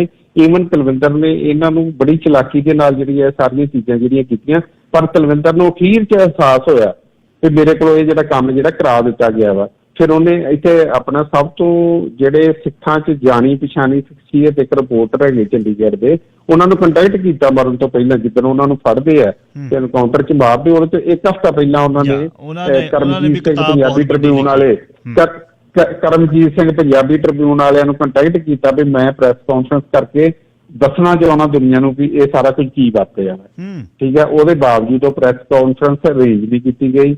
ਉਹ ਸਾਰੀਆਂ ਰਿਕਾਰਡਿੰਗਸ ਜਿਹੜੀਆਂ ਉਹ DSP ਨੇ ਸਾਰੀਆਂ ਜਿਹੜੀਆਂ ਕਮਿਸ਼ਨ ਆਫ ਇਨਕੁਆਇਰੀ ਦੇ ਦਿੱਤੀਆਂ ਵਾ, ਉਹਦੇ ਵਿੱਚ ਹੋਰ ਵੀ ਜਿਹੜਾ ਸਾਰਾ ਸੱਚ ਜਿਹੜਾ ਵਾ ਤੇ ਕਿਵੇਂ ਜਿਹੜੇ ਖਾੜਕੂ ਆ ਪੁਲਿਸ ਅਫਸਰਾਂ ਦੇ ਕੰਟੈਕਟ 'ਚ ਹੀ ਕਿਵੇਂ ਕਿਸੇ ਨੂੰ ਫੜਾਉਣਾ, ਕਿਵੇਂ ਆਪਣੇ ਨਾਲ ਲਾਉਣਾ, ਉਹ ਸਾਰੀਆਂ ਚੀਜ਼ਾਂ ਜਿਹੜੀਆਂ ਹਿਸਾਬ ਤੋਂ 2007 'ਚ ਉਹ ਸਾਰੀਆਂ ਸਾਬਤ ਹੋ ਚੁੱਕੀਆਂ। ਉਹਦਾ ਸਾਰਾ ਐਵੀਡੈਂਸ ਜਿਹੜਾ ਉੱਥੇ ਮੌਜੂਦ ਹੈ ਕਮਿਸ਼ਨ ਆਫ ਇਨਕੁਆਇਰੀ 'ਚ, ਤੇ ਜਿਹੜਾ ਇਹਨਾਂ ਦੀ ਕੈਨੇਡਾ ਗਵਰਨਮੈਂਟ ਦੇ ਕੋਲ ਆਸਟੀਨ ਦੀ ਕੋਲ। ਤੇ ਤੁਹਾਡੇ ਕੋਲ ਵੀ ਸਾਰਾ ਉਹ ਪ੍ਰੂਫ ਹੈਗਾ? ਦੇਖੋ ਅਸੀਂ ਤੇ ਜਿੰਨੇ ਇਹ ਪ੍ਰੂਫ ਦਿੱਤਾ ਹੁੰਦਾ ਉਹ ਆਪਣੇ ਕੋਲ ਰੱਖਦਾ ਹੀ ਆ, ਤੇ ਖਾਸ ਕਰਕੇ ਜਦੋਂ ਤੁਸੀਂ ਤੁਹਾਨੂੰ ਲੱਗਦਾ ਹੋਵੇ ਵੀ ਗਵਰਨਮੈਂਟਾਂ ਬੇਈਮਾਨ ਹੋਈਆਂ ਵਾ, ਉਹ ਇਨਸਾਫ ਨਹੀਂ ਦੇ ਰਹੀਆਂ। ਤੁਸੀਂ ਅੱਜ ਹੀ ਇੱਕ ਇੰਟਰਵਿਊ ਕੀਤੀ ਹੈ ਜਿਹੜੀ ਮਿਸਟਰ ਭਿੰਡਰ ਜਿਹੜੇ ਕੋ ਪਾਇਲਟ ਸੀ ਉਹ ਫਲਾਈਟ ਦੀ, ਉਹਦੀ ਵਾਈਫ ਨੂੰ ਇੰਟਰਵਿਊ ਕੀਤਾ ਮਿਸਟਰ ਵੜੈਚ ਨੇ, ਤੇ ਉਹਦੀ ਤੁਸੀਂ ਸੁਣ ਕੇ ਵੇਖੋ, ਤੁਹਾਨੂੰ ਪਤਾ ਲੱਗੂਗਾ ਤੁਸੀਂ 329 ਬੰਦਿਆਂ ਦੇ ਪਰਿਵਾਰਾਂ ਨਾਲ ਕੀ ਵਾਪਰੀ ਹੈ। ਅਸੀਂ ਆਪਣੇ ਆਪ ਨੂੰ ਸਿੱਖ ਕਹਿੰਦੇ ਹਾਂ, ਠੀਕ ਹੈ। ਤੁਸੀਂ 36 ਸਾਲਾਂ ਦੇ ਵਿੱਚ ਆਪਾਂ ਇੱਕ ਸਿਰਫ ਸੱਚ ਨੂੰ ਐਕਸੈਪਟ ਨਹੀਂ ਕਰਦੇ। ਅਸੀਂ ਕੈਨੇਡਾ ਆਏ, ਕੈਨੇਡਾ ਅਸੀਂ ਰਿਕੁਐਸਟ ਕੀਤੀ ਪਰਮਾਰ ਸਾਹਿਬ ਦੇ ਪਰਿਵਾਰ ਨੂੰ ਸਾਰਿਆਂ ਨੂੰ ਵੀ ਇਹਦੇ 'ਚ ਆਪਾਂ ਨੂੰ ਬਿਲਕੁਲ ਉੱਤੇ ਹੋ ਕੇ ਸੋਚਣਾ ਪਊ। ਆਪਾਂ ਨੂੰ ਉਹ ਸੋਚ ਜਿਹੜੀ ਗੁਰੂਆਂ ਨੇ ਸਿੱਖ ਬਣਾਇਆ ਉਹ ਸੋਚ ਨਾਲ ਸੋਚੀਏ। ਆਪਾਂ ਨੂੰ ਸਾਰਾ ਸੱਚ ਕੱਢ ਦੇਣਾ ਚਾਹੀਦਾ। ਸਾਡੇ ਕੋਲ ਸਾਰਾ ਐਵੀਡੈਂਸ ਹੈਗਾ। ਅਸੀਂ ਇਹਨਾਂ ਨੂੰ ਤਸੱਲੀ ਕਰਾਈ, ਇਹਨਾਂ ਤਲਵਿੰਦਰ ਦੀਆਂ ਟੇਪਾਂ ਸਟਾਈਆਂ, ਇਹਨਾਂ ਨੂੰ ਤਲਵਿੰਦਰ ਦੀ ਸਾਰੀ ਜਿਹੜੀ ਹੱਥ ਲਿਖਤਾਂ ਉਹ ਸਾਰੀਆਂ ਵਿਖਾਈਆਂ, ਉਹਦੀ ਕਨਫੈਸ਼ਨ ਸਾਰੀ ਪੜ੍ਹਾਈ। ਸਿਰਫ ਇੱਕ ਗੱਲ ਤੇ ਸਾਰੇ ਜਿਹੜੀ ਇਸ ਗੱਲ ਤੇ ਆ ਜਾਂਦੇ ਕਿ ਸਾਡਾ ਨਾਂ ਨਾ ਖਰਾਬ ਹੋਵੇ, ਸਾਡੇ ਤੇ ਉਂਗਲ ਨਾ ਉੱਠੇ। ਇਹ ਕੇਸ 'ਚ ਨਾ ਗੌਰਮੈਂਟਾਂ ਚਾਹੁੰਦੀਆਂ, ਨਾ ਸਿੱਖ ਚਾਹੁੰਦੇ, ਨਾ ਸਿੱਖ ਸਾੜਤੀ ਚਾਹੁੰਦੇ ਆ, ਨਾ ਹੀ ਇੰਟੈਲੀਜੈਂਸ ਏਜੰਸੀਆਂ ਚਾਹੁੰਦੀਆਂ, ਕੋਈ ਵੀ ਨਹੀਂ ਚਾਹੁੰਦਾ। ਵਿਕਟਮ ਫੈਮਿਲੀ ਵੀ ਉਹਨਾਂ ਨੂੰ ਡਰਾਤਾ ਗਿਆ ਵੀ ਅਸੀਂ ਜਿਹੜਾ ਵਾ ਬਲੇਮ ਸ਼ਿਫਟ ਕਰਨਾ ਚਾਹੁੰਦੇ, ਅਸੀਂ ਮਿਲੀਟੈਂਟਸ ਤੋਂ ਗੌਰਮੈਂਟ ਲਈ ਸੁੱਟਣਾ ਚਾਹੁੰਦੇ। ਜਦੋਂ ਆਟਵਾ 'ਚ ਹੀਰਿੰਗ ਸੀ ਉਹਨਾਂ ਸਾਰਿਆਂ ਨੂੰ ਡਰਾਇਆ ਗਿਆ ਵੀ ਵੇਖੋ ਜੀ ਇਹ ਤੇ ਇਸ ਤਰ੍ਹਾਂ ਕਰ ਦੇਣਗੇ, ਇਹ ਤੇ ਹਿਊਮਨ ਰਾਈਟਸ ਵਾਲੇ ਆ, ਇਹਨਾਂ ਨੇ ਤੇ ਹਮੇਸ਼ਾ ਪੁਲਿਸ ਦੇ ਉਲਟ ਜਿਹੜਾ ਕੀਤਾ ਵਾ ਉਹ। ਪਰ ਇਹਨਾਂ ਨੂੰ ਇਹ ਉਦੋਂ ਤੱਕ ਯਕੀਨ ਨਹੀਂ ਵੀ ਸਾਡੇ ਕੋਲ ਇੰਨਾ ਕੋਈ ਐਵੀਡੈਂਸ ਜਿਹੜਾ ਉਹ ਆ ਚੁੱਕਾ ਵਾ, ਅਸੀਂ ਇੰਨੇ ਲੋਕਾਂ ਨੂੰ ਮਿਲ ਚੁੱਕੇ ਹਾਂ, ਜਿਹੜੀਆਂ ਰਿਕਾਰਡਿੰਗ ਆ ਉਹ ਸਾਡੇ ਕੋਲ ਕਾਪੀ ਜਿਹੜੀ ਆ ਚੁੱਕੀ ਹੈ, ਜਿਹੜੀਆਂ ਕਨਫੈਸ਼ਨ ਆ ਉਹ ਅਸੀਂ ਰਿਕਾਰਡ ਤੇ ਲਾ ਚੁੱਕੇ ਹਾਂ। ਔਰ ਮਜ਼ੇ ਵਾਲੀ ਗੱਲ ਹੈ ਕਮਿਸ਼ਨ ਆਫ ਇਨਕੁਆਇਰੀ ਨੇ ਜਿੰਨਾ ਐਵੀਡੈਂਸ ਇਕੱਠਾ ਕੀਤਾ ਸੀ ਉਹਨੇ ਆਪਣੀ ਰਿਪੋਰਟ 'ਚ ਉਹਨੂੰ ਡਿਸਕਸ ਹੀ ਨਹੀਂ ਕੀਤਾ। ਇਹਦੇ ਤੋਂ ਤੁਸੀਂ ਮੈਲਾਫਾਈਡ ਜਿਹੜੀ ਇਹਦੇ ਤੋਂ ਲਾ ਸਕਦੇ ਜੀ ਵੀ ਕਿੰਨੀਆਂ ਪ੍ਰੈਸ਼ਰ ਜਿਹੜਾ ਵਾ ਇਹਨਾਂ ਤੇ ਰਿਹਾ ਹੋਊਗਾ। ਸਾਡੇ ਕੋਲ ਈਮੇਲ ਪਈਆਂ ਉਹਨਾਂ ਦੀਆਂ ਵੀ ਉਹਨਾਂ ਤੇ ਕਿੰਨਾ ਪ੍ਰੈਸ਼ਰ ਹੈ। ਵਿਰਕਾ ਸਾਹਿਬ ਇਹ ਅੱਜ ਤਾਂ ਸੁਣ ਲਿਆ, ਇਹ ਤਾਂ ਕਪਾਟ ਖੋਲ੍ਹੇ ਗਏ ਨੇ ਜਿਹੜੀਆਂ ਗੱਲਾਂ ਤੁਸੀਂ ਕੀਤੀਆਂ, ਪਰ ਇਹਨੂੰ ਕਿਸੇ ਬੁੱਕ ਦੇ ਰੂਪ ਦੇ ਵਿੱਚ ਪਲੀਜ਼ ਛਾਪੋ। ਹਰ ਸਾਲ ਲੰਘ ਰਿਹਾ, ਹਰ ਘੰਟਾ ਲੰਘ ਰਿਹਾ। ਸਰਦਾਰ ਰਾਜਵਿੰਦਰ ਸਿੰਘ ਬੈਂਸ ਹੋਣਾ ਨੂੰ ਤੁਹਾਨੂੰ ਬੇਨਤੀ ਹੈ, ਆਪਾਂ ਆਫ ਦੀ ਰੈਕਰਡ ਇਹ ਗੱਲਾਂ ਕਰਦੇ ਰਹੇ ਹਾਂ ਪਿਛਲੇ 2-4 ਸਾਲਾਂ 'ਚ। ਤੁਸੀਂ ਮਿਹਨਤ ਕਰ ਰਹੇ ਹੋ, ਸੱਚ ਤੇ ਖੜੇ ਹੋ, ਤੇ ਜਿਹੜਾ ਦੇਸ਼ 'ਚ ਇਹ ਗੱਲਾਂ ਹੁੰਦੀਆਂ ਵੀ ਅਸੀਂ ਤਾਂ ਜੀ ਸੱਚ ਸਾਡਾ ਤੁਹਾਡਾ ਆਪਣਾ ਸਿਟੀਜ਼ਨ ਹੋਵੇ ਤੇ ਉਹਨੂੰ ਤੁਸੀਂ ਇਨਸਾਫ ਦੇਣ ਲਈ ਕੈਨੇਡਾ ਸਰਕਾਰ ਅੱਗੇ ਫਰਦਰ ਨਾ ਆਵੇ। DSP ਇੱਕ ਲੈ ਕੇ ਆਏ ਹਿਊਮਨ ਰਾਈਟਸ ਵਾਲੇ, ਉਹ ਬੰਦਾ DSP ਉਹ ਇੱਥੇ ਰੱਖ ਲਿਆ, ਉਹਨੂੰ ਸਿਟੀਜ਼ਨ ਦੇ। ਤੇ ਜੇ ਇਹ ਤਾਂ ਬਹੁਤ ਕੁਝ ਹੈ ਜਿਹੜਾ ਇੱਕ ਚੈਲੰਜਿੰਗ ਹੈ, ਜਿਹੜਾ ਤੁਸੀਂ ਇੱਕ ਦੇਸ਼ 'ਚ ਬੈਠ ਕੇ ਚੰਡੀਗੜ੍ਹ ਬੈਠ ਕੇ ਦੱਸਦੇ ਹੋ। ਤੇ ਮੈਂ ਤਾਂ ਸਦਾ ਤੁਹਾਡੀ ਇਸ ਸੋਚਣੀ ਤੇ ਸੱਚ ਤੇ ਸਾਫ਼ ਗੋਈ ਨੂੰ ਸਲੂਟ ਕਰਦਾ ਤੇ ਅਰਦਾਸ ਕਰਦਾ ਤੇ ਤੁਸੀਂ ਚੜ੍ਹਦੀ ਕਲਾ 'ਚ ਰਹੋ। ਬੇ ਬਾਕੀ ਦੀ ਗੱਲ ਅਸਲ ਸਿੱਖ ਸਪਿਰਿਟ ਇਹ ਹੈ ਬਈ ਜਿਹੜੀ ਸੱਚ ਹੈ ਜਿਹੜਾ ਉਹੀ ਉਹਦੇ ਆਲੇ ਦੁਆਲੇ ਜ਼ਿੰਦਗੀ ਘੁੰਮਦੀ ਹੈ। ਤੇ ਇਹਨੂੰ ਪਲੀਜ਼ ਲੋਕਾਂ ਦੇ ਸਨਮੁਖ ਕਰੋ, ਕਿਤਾਬ ਲਿਖੋ। ਮੈਂ ਹੋਰ ਤੁਹਾਨੂੰ ਐਡ ਕਰਦਾ ਜੀ, ਇੱਕ ਹੋਰ ਐਡ ਕਰਦਾ ਵੀ ਆਪਾਂ ਇੱਕ ਹਮੇਸ਼ਾ ਆਪਾਂ ਨੂੰ ਹੁੰਦਾ ਆਪਾਂ ਇੰਡੀਆ 'ਚ ਕੀ ਕਰਦੇ ਹਾਂ, ਜਿਹੜੀ ਚੀਜ਼ ਸਾਨੂੰ ਨਹੀਂ ਇਹ ਕਰਦੇ ਅਸੀਂ ਕੋਰਟ 'ਚ ਜਾਂਦੇ ਹਾਂ, ਹਾਈ ਕੋਰਟ ਜਾਂਦੇ, ਸੁਪਰੀਮ ਕੋਰਟ ਜਾਂਦੇ ਹਾਂ। ਕਿਤੇ ਨਾ ਕਿਤੇ ਜਾ ਕੇ ਤੁਸੀਂ ਦੇਖਿਆ ਹੋਊਗਾ 26 ਸਾਲਾਂ ਬਾਅਦ 25 ਸਾਲਾਂ ਬਾਅਦ ਤੁਹਾਨੂੰ ਜਾ ਕੇ ਕਿਤੇ ਨਾ ਕਿਤੇ ਇਨਸਾਫ ਮਿਲਦਾ ਹੀ ਹੈ ਜੇ ਤੁਸੀਂ ਖੜੇ ਰਹਿੰਦੇ ਜੇ, ਦੇਰ ਲੱਗਦੀ ਹੈ। ਇੱਕ ਸਿਸਟਮ ਆ ਇਹਦੇ 'ਚ 36 ਸਾਲ ਹੋ ਗਏ। ਸਾਡੇ ਕੋਲ ਇੰਡੀਆ 'ਚ ਕੋਈ ਇਹੋ ਜਿਹਾ ਕੇਸ ਨਹੀਂ ਹੈਗਾ 36 ਸਾਲ ਜਿਹਦੇ 'ਚ ਹੋ ਗਏ ਹੋਣਗੇ। ਆਪਾਂ ਦਿੱਲੀ ਜਿਹੜੀ ਕਤਲੋਗਾਰਤ ਹੋਈ ਉਹਦੀ ਗੱਲ ਕਰ ਲਈਏ ਜਾਂ ਬਲੂ ਸਟਾਰ ਆਪਰੇਸ਼ਨ ਦੀ ਗੱਲ ਕਰ ਲਈਏ, ਇਹਦੇ 'ਚ ਉਹ ਚੀਜ਼ਾਂ ਜਿਹੜੀਆਂ ਸਾਨੂੰ ਡਿਲੂਟ ਕਰਾਇਆ ਗਿਆ, ਅਸੀਂ ਬਾਅਦ 'ਚ ਉਸ ਚੱਕਰਾਂ 'ਚ ਚੱਲ ਪਏ। ਹੁਣ ਜਿਹੜੀ ਕੈਨੇਡਾ ਦੀ ਗੱਲ ਕਰਦਾ, ਆਪਾਂ ਓਪੋਜੀਸ਼ਨ ਦਾ ਲੀਡਰ ਜਾਂ ਆਪਾਂ ਸਰ ਜਗਮੀਤ ਸਿੰਘ, ਮੈਂ ਇਹਨਾਂ ਨੂੰ ਕੰਟੈਕਟ ਕੀਤਾ, ਇਹਨਾਂ ਨੂੰ ਦੱਸੀ ਸਾਰੀ ਗੱਲ। ਵਰਲਡ ਸਿੱਖ ਕਾਨਫਰੰਸ 'ਚ ਅਸੀਂ ਆਸਟ੍ਰੇਲੀਆ ਇਕੱਠੇ ਹਾਂ, ਇਹਨਾਂ ਨੂੰ ਮੈਂ ਸਾਰਾ ਬਰੀਫ ਕੀਤਾ ਵੀ ਆਹ ਕੇਸ ਆ, ਤੁਸੀਂ ਉੱਥੇ ਇੱਕ ਕਰ ਸਕਦੇ, ਅਸੀਂ ਨਹੀਂ ਉਹ ਕੰਮ ਕਰ ਸਕਦੇ ਕੈਨੇਡਾ ਜਾ ਕੇ ਜਿਹੜਾ ਤੁਸੀਂ ਕਰ ਸਕਦੇ ਹੋ। ਤੁਸੀਂ ਉੱਥੇ ਸਟੇਟਮੈਂਟ ਦਿਓ ਵੀ ਇਹਦੇ 'ਚ ਸੱਚ ਆਉਣਾ ਚਾਹੀਦਾ। ਪਰ ਇਹਦੇ 'ਚ ਕੋਈ ਵੀ ਬੰਦਾ ਜਿਹੜਾ ਵਾ, ਹਰ ਇੱਕ ਬੰਦਾ ਜਿਹੜਾ ਇੱਕ ਨਾਪ ਤੋੜ ਕੇ ਚੱਲਦਾ ਵੀ ਉਹਦੀ ਏਜੰਸੀਆਂ ਨਾਲ ਦੁਸ਼ਮਣੀ ਪਊਗੀ, ਉਹਦੀ ਜਿਹੜੇ ਸਿੱਖ ਮਿਲੀਟੈਂਟਸ ਪੁਰਾਣੇ ਉਹਨਾਂ ਨਾਲ ਦੁਸ਼ਮਣੀ ਪਊਗੀ, ਜਾਂ ਉਹਦੀ ਗੌਰਮੈਂਟ ਨਾਲ ਦੁਸ਼ਮਣੀ ਪਊਗੀ, ਕੋਈ ਅਨਾਇਡ ਹੋਊਗਾ, ਤੁਹਾਡੇ ਨਾਲ ਕੋਈ ਨਾਰਾਜ਼ ਹੋਊਗਾ। ਇੱਥੇ ਉਹ ਚੀਜ਼ਾਂ ਜਿਹੜੀਆਂ ਪਲੱਸ ਮਾਈਨਸ ਜਿਹੜਾ ਕਰਦੇ, ਅਸੀਂ ਅੱਜ ਤੱਕ ਨਾ ਤੇ ਕਦੀ ਸੋਚਿਆ ਵਾ। ਅਸੀਂ ਜਿਹੜਾ ਕੰਮ ਕਰਦੇ ਅਸੀਂ ਉਹਨੂੰ ਰਿਕਾਰਡ 'ਤੇ ਲਿਆਉਣੇ ਆ। ਤੁਸੀਂ ਥੋੜੇ ਦੇਰ ਰੁਕ ਜਾਓ, ਤੁਹਾਨੂੰ ਇਹ ਸਾਰਾ ਸੱਚ ਜਿੰਨੀਆਂ ਕਨਫੈਸ਼ਨ ਭਾਵੇਂ ਕੋਈ ਵੀ ਹੋਵੇ, ਮਿਸਟਰ ਬੈਂਸ ਜਿਹੜੇ ਆ ਉਹ ਸਾਰਾ ਕੁਝ ਲਿਖ ਰਹੇ ਆ, ਸਾਰਾ ਐਵੀਡੈਂਸ ਸਾਡੇ ਕੋਲ ਆ। ਅਸੀਂ ਉਹ ਸਾਰਾ ਕੁਝ ਕਰਕੇ ਪਰਮਾਤਮਾ ਚਾਹੇ ਤਾਂ ਬਹੁਤ ਜਲਦੀ ਜਿਹੜਾ ਇਹ ਸਾਰਾ ਜਿਹੜਾ ਪਬਲਿਕ 'ਚ ਆਊਗਾ ਕਿ ਕਿਵੇਂ ਸਾਡੇ ਲੋਕ ਹੀ ਕਿਵੇਂ ਆਪਾਂ ਲੋਕਾਂ ਦੇ ਨਿਆਣੇ ਮਰਵਾਏ, ਕਿਵੇਂ ਆਪਾਂ ਜਿਹੜਾ ਆਪ ਆਪਣੀਆਂ ਜਾਨਾਂ ਬਚਾਈਆਂ, ਕਿਵੇਂ ਆਪਾਂ ਗੌਰਮੈਂਟ ਦੇ ਕਹਿਣ ਤੇ ਕੰਮ ਕੀਤੇ, ਤੇ ਕਿਵੇਂ ਆਪਾਂ ਜਿਹੜਾ ਸਾਰਾ ਕੁਝ ਜਿਹੜਾ 329 ਬੰਦਿਆਂ ਨੂੰ ਆਪਾਂ ਢੰਗਤਾ। ਤੇ ਸਿਰਫ ਇਸ ਗੱਲ ਕਰਕੇ ਤੇ ਇਹੀ ਚਾਹੁੰਦੇ ਹਾਂ। ਹਾਲੇ ਕਿ ਤੁਹਾਨੂੰ ਇੱਕ ਚੀਜ਼ ਹੋਰ ਐਡ ਕਰਦਾ, ਜਿਹੜਾ 329 ਜਿਹੜਾ 1985 'ਚ ਜਦੋਂ ਇਹ ਹੋਇਆ 23 ਜੂਨ ਨੂੰ, ਉਸ ਤੋਂ ਬਾਅਦ 'ਚ ਰਾਜੀਵ ਲੌਂਗੋਵਾਲ ਜਿਹੜਾ ਵਾ ਸਮਝੌਤਾ ਹੋਇਆ ਜਿਹੜਾ ਐਗਰੀਮੈਂਟ ਹੋਇਆ ਜੀ ਲੰਗਾ, ਤੇ ਜਦੋਂ ਅਸੀਂ ਇੱਥੇ 2007 ਚ ਗਏ ਤੇ ਅਸੀਂ ਜਿਹੜੇ ਤਲਵਿੰਦਰ ਦੇ ਨਾਲ ਦੇ ਬੰਦੇ ਸੀ ਜਿਹੜੇ ਇਸ ਕੇਸ 'ਚ ਜਿਨ੍ਹਾਂ ਦੀ ਇਨਵੋਲਵਮੈਂਟ ਸੀ ਉਹਨਾਂ ਨੂੰ ਵੀ ਅਸੀਂ ਫਾਈਂਡ ਆਊਟ ਕਰਕੇ ਉਹਨਾਂ ਨੂੰ ਮਿਲੇ, ਤੇ ਉਹਨਾਂ ਦਾ ਇਹ ਕਹਿਣਾ ਹੈ ਕਿ ਜੇ ਅਸੀਂ ਇਹ ਜਹਾਜ਼ ਨਾ ਡਾਉਂਦੇ ਤੇ ਰਾਜੀਵ ਲੌਂਗੋਵਾਲ ਸਮਝੌਤਾ ਨਹੀਂ ਹੋਣਾ। ਤੇ ਉਹਨਾਂ ਇਹ ਵੀ ਦੱਸਿਆ ਕਿ ਉਹਨਾਂ ਨੇ ਇੱਕ ਹੋਰ ਫਲਾਈਟ ਵੀ ਡਾਊਨ ਦਾ ਪੂਰਾ ਉਹਨਾਂ ਨੇ ਇੰਤਜ਼ਾਮ ਕਰਤਾ ਸੀ, ਪਰ ਉਹਦੇ ਵਿੱਚ ਉਹ ਪਹਿਲਾਂ ਹੀ ਕੋਈ ਟਰੇਸ ਹੋ ਗਿਆ, ਉਹਦੇ ਕਰਕੇ ਉਹ ਚੀਜ਼ਾਂ ਰਹਿ ਗਈਆਂ। ਪਰ ਜਦੋਂ ਅਸੀਂ ਉਹ ਬੰਦੇ ਨੂੰ ਸਾਰੀ ਹਿਸਟਰੀ ਦੱਸੀ ਕਿ ਕਿਵੇਂ ਕਿਵੇਂ ਹੋਇਆ ਸਾਰਾ, ਕਿਸ ਤਰ੍ਹਾਂ ਤੁਹਾਨੂੰ ਜਿਹੜਾ ਪਲਾਨ ਕੀਤਾ ਗਿਆ, ਕਿਸ ਤਰ੍ਹਾਂ ਤੁਹਾਨੂੰ ਟਰੈਪ ਕੀਤਾ, ਕਿਵੇਂ ਤੁਹਾਡੇ ਇੱਥੋਂ ਕਰਾਇਆ, ਉਹ ਆਪ ਇਸ ਗੱਲ ਤੋਂ ਹੈਰਾਨ ਹੀ। ਕੁਝ ਚੀਜ਼ਾਂ ਉਹਨਾਂ ਨੇ ਸਾਨੂੰ ਐਡ ਕੀਤੀਆਂ, ਉਹ ਈਵਨ ਕਿ ਸਾਨੂੰ ਜਿਹੜੀ ਕੁਝ ਇਨਫੋਰਮੇਸ਼ਨ ਅਸੀਂ ਗਾਂ ਜਿਹੜੀ ਉਹ ਡਿਸਕਲੋਜ਼ ਕਰਾਂਗੇ ਤੇ ਤੁਸੀਂ ਹੈਰਾਨ ਹੋ ਜਾਓਗੇ ਵੀ ਐਲ ਸਿੰਘ ਐਮ ਸਿੰਘ ਕਿਵੇਂ ਆਏ ਟਿਕਟ। ਬਿਲਕੁਲ ਜੀ, ਇੱਥੇ ਪਹੁੰਚੇ ਤੇ ਕਿਵੇਂ ਇੱਥੋਂ ਟਰੈਵਲ ਉਹਨਾਂ ਨੇ ਕੀਤਾ, ਉਹ ਬੰਦੇ ਕੌਣ ਨੇ, ਇਹਦੀ ਵੀ ਤੁਸੀਂ ਆਇਡੈਂਟੀਫਿਕੇਸ਼ਨ ਆਉਣ ਵਾਲੇ ਸਮੇਂ ਦੇਵੋਗੇ। ਵੇਰਕਾ ਸਾਹਿਬ ਧੰਨਵਾਦ। ਜਿਹੜੀ ਵਰਲਡ ਸਿੱਖ ਆਰਗੇਨਾਈਜੇਸ਼ਨ ਵੱਲੋਂ ਸਰ ਸੱਜਣ ਬਾਰੇ ਜਾਂ ਸੁਪਰੀਮ ਕੋਰਟ ਦੇ ਉਹ ਪਿੱਛੇ ਜਿਹੀ ਵੀ ਗੱਲ ਹੋਈ, ਸਰ ਸੱਜਣ ਉਹਨੂੰ ਕਹਿੰਦੇ ਮੈਂ WSO ਦਾ ਪਾਰਟ ਨਹੀਂ, ਮੇਰੇ ਪਿਤਾ ਜੀ ਇਹਦੇ 'ਚ ਰਹੇ ਨੇ। ਇਹ ਗੱਲ ਠੀਕ ਹੈ, ਉਹਨਾਂ ਨੇ ਐਕਟਿਵਲੀ ਕਿਤੇ ਜਿਹੜਾ ਪਾਰਟੀਸਪੇਟ ਨਹੀਂ ਕੀਤਾ, ਪਰ ਤੁਸੀਂ ਆਪਣੇ ਵੱਲੋਂ ਈਮੇਲਾਂ ਕੀਤੀਆਂ। ਚਲੋ WSO ਦਾ ਪਾਰਟ ਨਹੀਂ, ਇੱਕ ਡਿਫੈਂਸ ਮਿਨਿਸਟਰ ਦੇ ਤੌਰ ਤੇ, ਇੱਕ ਸਿੱਖ ਦੇ ਤੌਰ ਤੇ ਉਹ ਇਸ ਤੇ ਇਨੀਸ਼ੀਏਟਿਵ ਲੈ ਸਕਦੇ ਸੀ, ਜਿਹੜੀਆਂ ਤੁਸੀਂ ਈਮੇਲਸ ਤਾਂ ਕੀਤੀਆਂ ਨਾ ਸਾਰਿਆਂ ਨੂੰ। ਬਿਲਕੁਲ ਬਿਲਕੁਲ, ਮੇਰੇ ਕੋਲ ਸਾਰਿਆਂ ਦੀ ਰਿਸੀਵਲ ਮੇਰੇ ਕੋਲ ਪਈ ਹੈ, ਸਾਰਾ ਰਿਕਾਰਡ ਹੈ ਮੇਰੇ ਕੋਲ। ਵੇਰਕਾ ਸਾਹਿਬ ਧੰਨਵਾਦ, ਬਹੁਤ ਬਹੁਤ ਜਿਉਂਦੇ ਵਸਦੇ ਰਹੋ। ਥੈਂਕ ਯੂ ਜੀ, ਵੈਲਕਮ ਜੀ, ਵੈਲਕਮ। ਧੰਨਵਾਦ।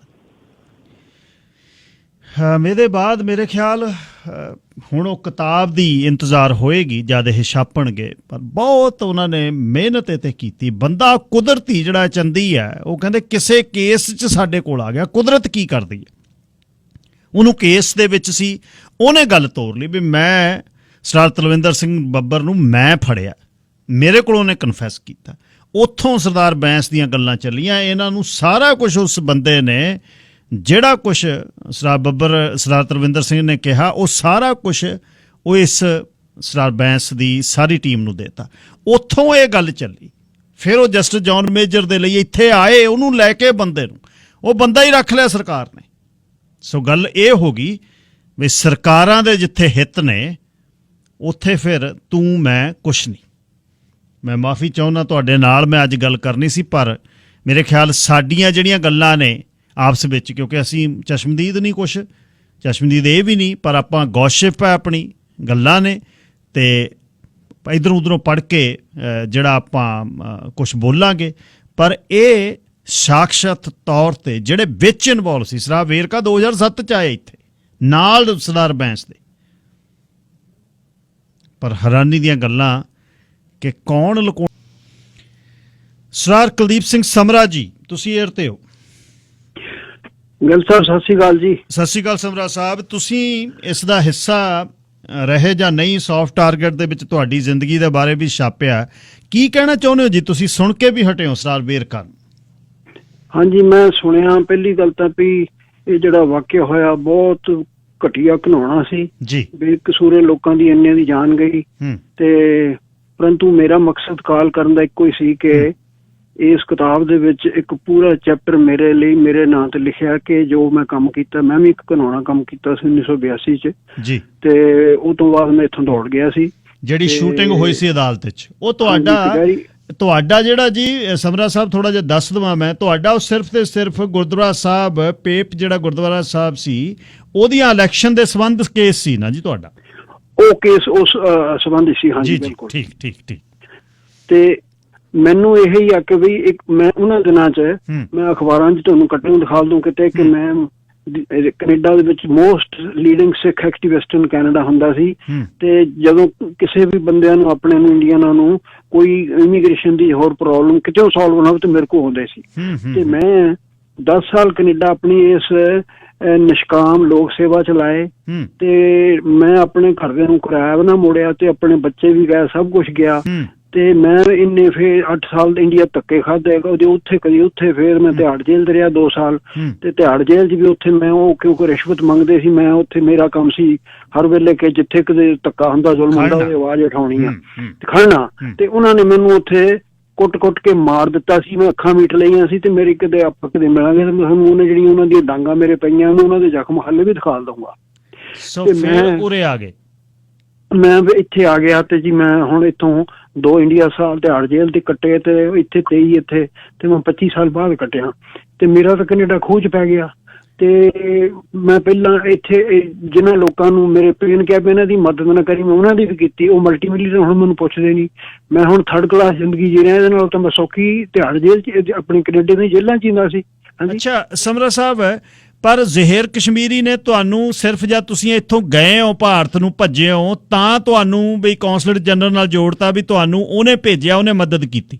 ਹਾਂਜੀ, ਤੇ ਆਪਾਂ ਜੇ ਕਦੇ ਮਿਲੇ ਮੈਂ ਮਿਲੂੰਗਾ ਜੀ। ਮੈਂ ਤੁਹਾਨੂੰ ਨਾ A to Z ਸਬੂਤ ਵੀ ਦੱਸ ਦੂੰ ਤੇ ਤੁਸੀਂ ਵੀ ਕਹੋਗੇ ਵੀ ਬਾਕੀ ਜੋ ਵੀ ਕਿਤਾਬ 'ਚ ਉਹਨੇ ਸੱਚ ਲਿਖਿਆ ਹੋ, ਇਹ ਤੇ 100% ਝੂਠ ਲਿਖਿਆ ਹੈ। ਨਹੀਂ, ਹਾਂ, ਮੈਨੂੰ ਰੈਲੇਵੈਂਸੀ ਵੀ ਨਹੀਂ ਲੱਗਦੀ ਨਾ ਜੀ। ਜਿਆਦਾ ਤੁਸੀਂ ਇਨਵੋਲਵ ਹੁੰਦੇ, ਤੁਸੀਂ ਇੱਕ ਗੁਰਦੁਆਰੇ ਦੀਆਂ ਇਲੈਕਸ਼ਨਾਂ ਕਰਕੇ ਗੁੱਸੇ 'ਚ ਆ ਕੇ ਉਹਨਾਂ ਤੇ ਗੁੱਸਾ ਕੱਢਿਆ ਜਿਹੜਾ ਬਿਲਕੁਲ ਗਲਤ ਸੀ। ਅਦਾਲਤ 'ਚ ਫਾਇਰਿੰਗ ਕੀਤੀ, ਬੰਦੇ 2 ਮਰ ਗਏ। ਪਰੰਤੂ ਉਹਦੇ ਪਿੱਛੇ ਵੀ ਕੋਈ ਬਹੁਤ ਲੰਮੀ ਚੌੜੀ ਸਟੋਰੀ ਸੀ। ਮੈਂ ਮਿਲੂੰਗਾ ਜੀ ਤੁਹਾਨੂੰ, ਮੈਂ ਮਿਲੂੰਗਾ ਸਮਰਾ। ਤੇ ਸੋ ਇਸ ਕਰਕੇ ਮੈਂ ਇੰਨਾ ਹੀ ਆ ਕਿ ਉਹ ਕਿਉਂਕਿ ਉਹਨਾਂ ਦਿਨਾਂ 'ਚ ਬਹੁਤ ਸਾਰੇ ਮੇਰੇ ਸਪੋਰਟਰ ਜਿਹੜੇ ਵੀ ਸੀ ਜਿਨ੍ਹਾਂ ਨੂੰ ਪਤਾ ਨਹੀਂ ਸੀ ਵੀ ਮੈਂ escape ਕਿੱਦਾਂ ਹੋਇਆ, ਉਹਨੇ ਵੀ ਬਲੀਵ ਕਰਨ ਲੱਗ ਪਿਆ ਤੇ ਮੈਨੂੰ ਗਵਰਨਮੈਂਟ ਦਾ ਕੌਂਸਲਰ ਜਨਰਲ ਦਾ ਬੰਦਾ ਹੀ ਸਮਝਦੇ ਸੀ। ਤੇ ਮੈਂ ਆਪਣੀ ਜ਼ਿੰਦਗੀ ਬਰਬਾਦ ਕੀਤੀ ਲੋਕ ਸੇਵਾ ਲਈ ਤੇ ਮੇਰੇ ਤੇ ਇਦਾਂ ਦਾ ਲੈਵਲ ਲੱਗ ਗਿਆ, ਮੈਨੂੰ ਬੜਾ ਦੁੱਖ ਹੋਇਆ। ਮੈਂ ਲੈ ਕੇ ਆਉਂਗਾ ਜੀ ਸਮਰਾ ਸਾਹਿਬ। ਹਾਂਜੀ ਜ਼ਰੂਰ ਜਨਾਬ, ਥੈਂਕ ਯੂ।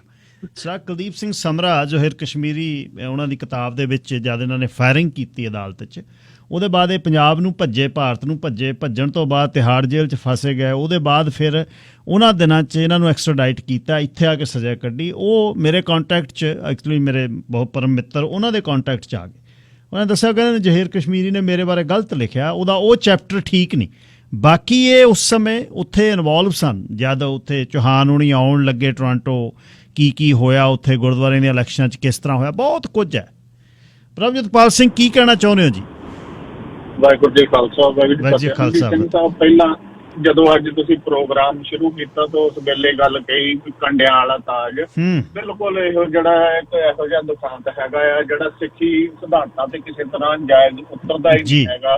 ਤੇ ਸਾਡੇ ਸਿਰ ਦੇ ਉੱਤੇ ਕੰਡਿਆਂ ਵਾਲਾ ਤਾਜ ਰੱਖ ਦਿੱਤਾ ਗਿਆ ਤੇ ਉਹਦੇ ਵਿੱਚ ਜਿੱਦਾਂ ਵੇਰਕਾ ਸਾਹਿਬ ਵੀ ਬਹੁਤ ਜਿਹੜੇ ਆ ਦੇ ਕੇ ਗਏ ਹੈਗੇ ਆ ਜਾਣਕਾਰੀ। ਇਹ ਬਿਲਕੁਲ ਜਿਹੜਾ ਤੇ ਇੱਥੇ ਭਾਰਤ ਦੀ ਸਰਕਾਰ ਤੇ ਕੈਨੇਡਾ ਦੀ ਸਰਕਾਰ ਹੈ, ਇਸ ਗੱਲ ਦੇ ਵਿੱਚ ਕਿਉਂ ਚੁੱਪ ਆ, ਕੀ ਗੱਲ ਆ, ਇਹਦੇ ਬਾਰੇ ਡੇਵਿਡ ਕਿਲਗੋਰ ਇੱਕ MP ਹੈਗੇ, ਉਹਨਾਂ ਨਾਲ ਜੇ ਤੁਸੀਂ ਕੰਟੈਕਟ ਕਰਕੇ ਗੱਲ ਕਰੋ, ਉਹ ਵੀ ਤੁਹਾਨੂੰ ਇਹਦੇ ਬਾਰੇ ਸ਼ਾਇਦ ਜਾਣਕਾਰੀ ਦੇਣਗੇ। ਸੋ ਜਿੱਦਾਂ ਮੈਂ ਤਾਂ ਇਹਦੀ ਨਿਖੇਧੀ ਕਰ ਸਕਦਾ, ਸਿੱਖਾਂ ਦੇ ਵਿੱਚ ਕਿਤੇ ਵੀ ਕਿਸੇ ਤੇ ਹਮਲਾ ਕਰਨ ਦੀ ਬਿਰਤ ਹੈ ਹੀ ਨਹੀਂ। ਜਿਹੜਾ ਪ੍ਰੀਐਮਪਟ ਅੱਜ ਕੱਲ ਇੱਕ ਬਿਰਤ ਬਣਾਤੀ ਆ, ਅਮਰੀਕਾ ਨੇ ਵੀ ਇੱਕ ਸ਼ਬਦ ਚੁੱਕ ਲਿਆ ਹੈਗਾ ਆ, ਦੁਨੀਆ ਤੇ ਜਾ ਕੇ ਜਿੱਥੇ ਚਿੱਤ ਕਰਦਾ ਹਥਿਆਰਾਂ ਦੀ ਵਰਤੋਂ ਕਰਕੇ ਦੂਜਿਆਂ ਨੂੰ ਦੱਬਣ ਦੀ ਕੋਸ਼ਿਸ਼ ਕੀਤੀ ਜਾਂਦੀ।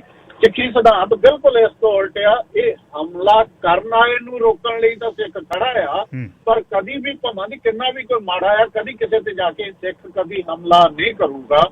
ਵਾਹਿਗੁਰੂ ਜੀ ਖਾਲਸਾ, ਵਾਹਿਗੁਰੂ ਜੀ ਫਤਿਹ ਜੀ। ਬਿਲਕੁਲ ਸੱਚ ਹੈ, ਜੇ ਤੁਸੀਂ ਟਰੂ ਸਿੱਖ ਹੋ ਤਾਂ ਖੜਨਾ ਵੀ ਚਾਹੀਦਾ। ਇਹਦੇ ਤੇ ਗੱਲ ਨਹੀਂ ਹੈ ਕੋਈ, ਜਿਹੜੀ ਜ਼ਿੰਦਗੀ ਇੱਕ ਵਾਰ ਮਿਲਣੀ ਆ, ਤੁਸੀਂ ਸੱਚ ਦੇ ਨੇੜੇ ਰਹੋ।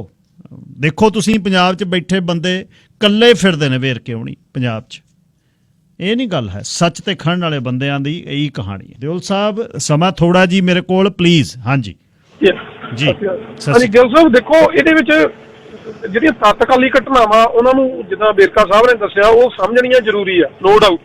ਪਰ ਇਹਦੇ ਵਿੱਚ ਇੱਕ ਵੱਡੀ ਗੱਲ ਇਹ ਆ ਵੀ ਸਵਾਲ ਕੁਐਸਚਨ ਐਂਡ ਤੇ ਆਪਣੀਆਂ ਧਿਰਾਂ ਨੂੰ ਕਰਨ ਦੀ ਬਜਾਏ ਸਟੇਟ ਨੂੰ ਹੋਣਾ ਚਾਹੀਦਾ, ਕਿਉਂਕਿ ਜਿਹੜਾ ਨੈਰੇਟਿਵ ਸਟੇਟ ਨੇ ਸਿਰਜਿਆ ਦੁਨੀਆ ਦੇ ਪੱਧਰ ਤੇ, ਇਹਦੇ ਵਿੱਚ ਪਹਿਲਾਂ ਜਦੋਂ ਆਪਾਂ ਦੇਖਿਆ ਅਕਾਲ ਤਖਤ ਸਾਹਿਬ ਤੇ ਜਦੋਂ ਉਹ ਹਮਲਾ ਹੋਇਆ ਜਾਂ ਉਹ 'ਚ ਸੰਤਾਂ ਨੂੰ ਬਦਨਾਮ ਕਰਕੇ ਮੰਨ ਲਓ ਜਿਹੜਾ ਨੈਰੇਟਿਵ ਸਟੇਟ ਨੇ ਸਿਰਜਿਆ, ਉਹ ਇੱਕ ਸਿਧਾਂਤਿਕ ਮੰਨ ਲਓ ਦੋਨਾਂ ਤਖਤਾਂ ਦਾ ਜਿੱਦਾਂ ਆਪਾਂ ਕਹਿੰਦੇ ਵੀ ਇੱਕ ਸੋਚ ਦਾ ਫਰਕ ਆ, ਉਹਦੇ ਵਿੱਚੋਂ ਉਦੋਂ ਤਾਂ ਸਟੇਟ ਕਾਮਯਾਬ ਹੋ ਗਈ। ਪਰ ਜਿਹੜਾ 1984 ਦੇ ਵਿੱਚ ਨਵੰਬਰ 'ਚ ਹੋਇਆ ਨਸਲਕੁਸ਼ੀ ਹੋਈ, ਉਹਦੇ ਵਿੱਚ ਸਟੇਟ ਬਹੁਤ ਜ਼ਿਆਦਾ ਜਦੋਂ ਬਦਨਾਮ ਹੋ ਗਈ, ਇੰਡੀਆ ਨੂੰ ਮੰਨ ਲਓ ਭੱਜਣ ਨੂੰ ਸੈਕੂਲਰ ਡੈਮੋਕ੍ਰੇਸੀ ਜਿਹਨੂੰ ਕਹਿ ਦਿੰਦੇ ਆ, ਉਹਨਾਂ ਨੂੰ ਇਹ ਜ਼ਰੂਰੀ ਸੀਗਾ ਵੀ ਵਰਲਡ ਲੈਵਲ ਦੇ ਉੱਤੇ ਇਹ ਸਿੱਖਾਂ ਦੀ ਜਿਹੜੀ ਸਿੰਪਥੀ ਮਿਲਦੀ ਹੈ ਇਹਨਾਂ ਨੂੰ, ਜੋ ਇਹਨਾਂ ਦਾ ਦਿੱਲੀ ਹੋਇਆ ਕਤਲੇਆਮ, ਉਹਨੂੰ ਕਿੱਦਾਂ ਮਤਲਬ ਦੂਜੇ ਪਾਸੇ ਪੇਸ਼ ਕੀਤਾ ਜਾਵੇ ਵੀ ਇਹ ਕਿੱਦਾਂ ਇਹ ਲੋਕ ਮੰਨ ਲਓ ਅੱਤਵਾਦੀ ਜਾਂ ਟੈਰਰਿਸਟ ਜਿਹੜੇ ਸ਼ਬਦ ਵਰਤੇ ਜਾਂਦੇ ਆ।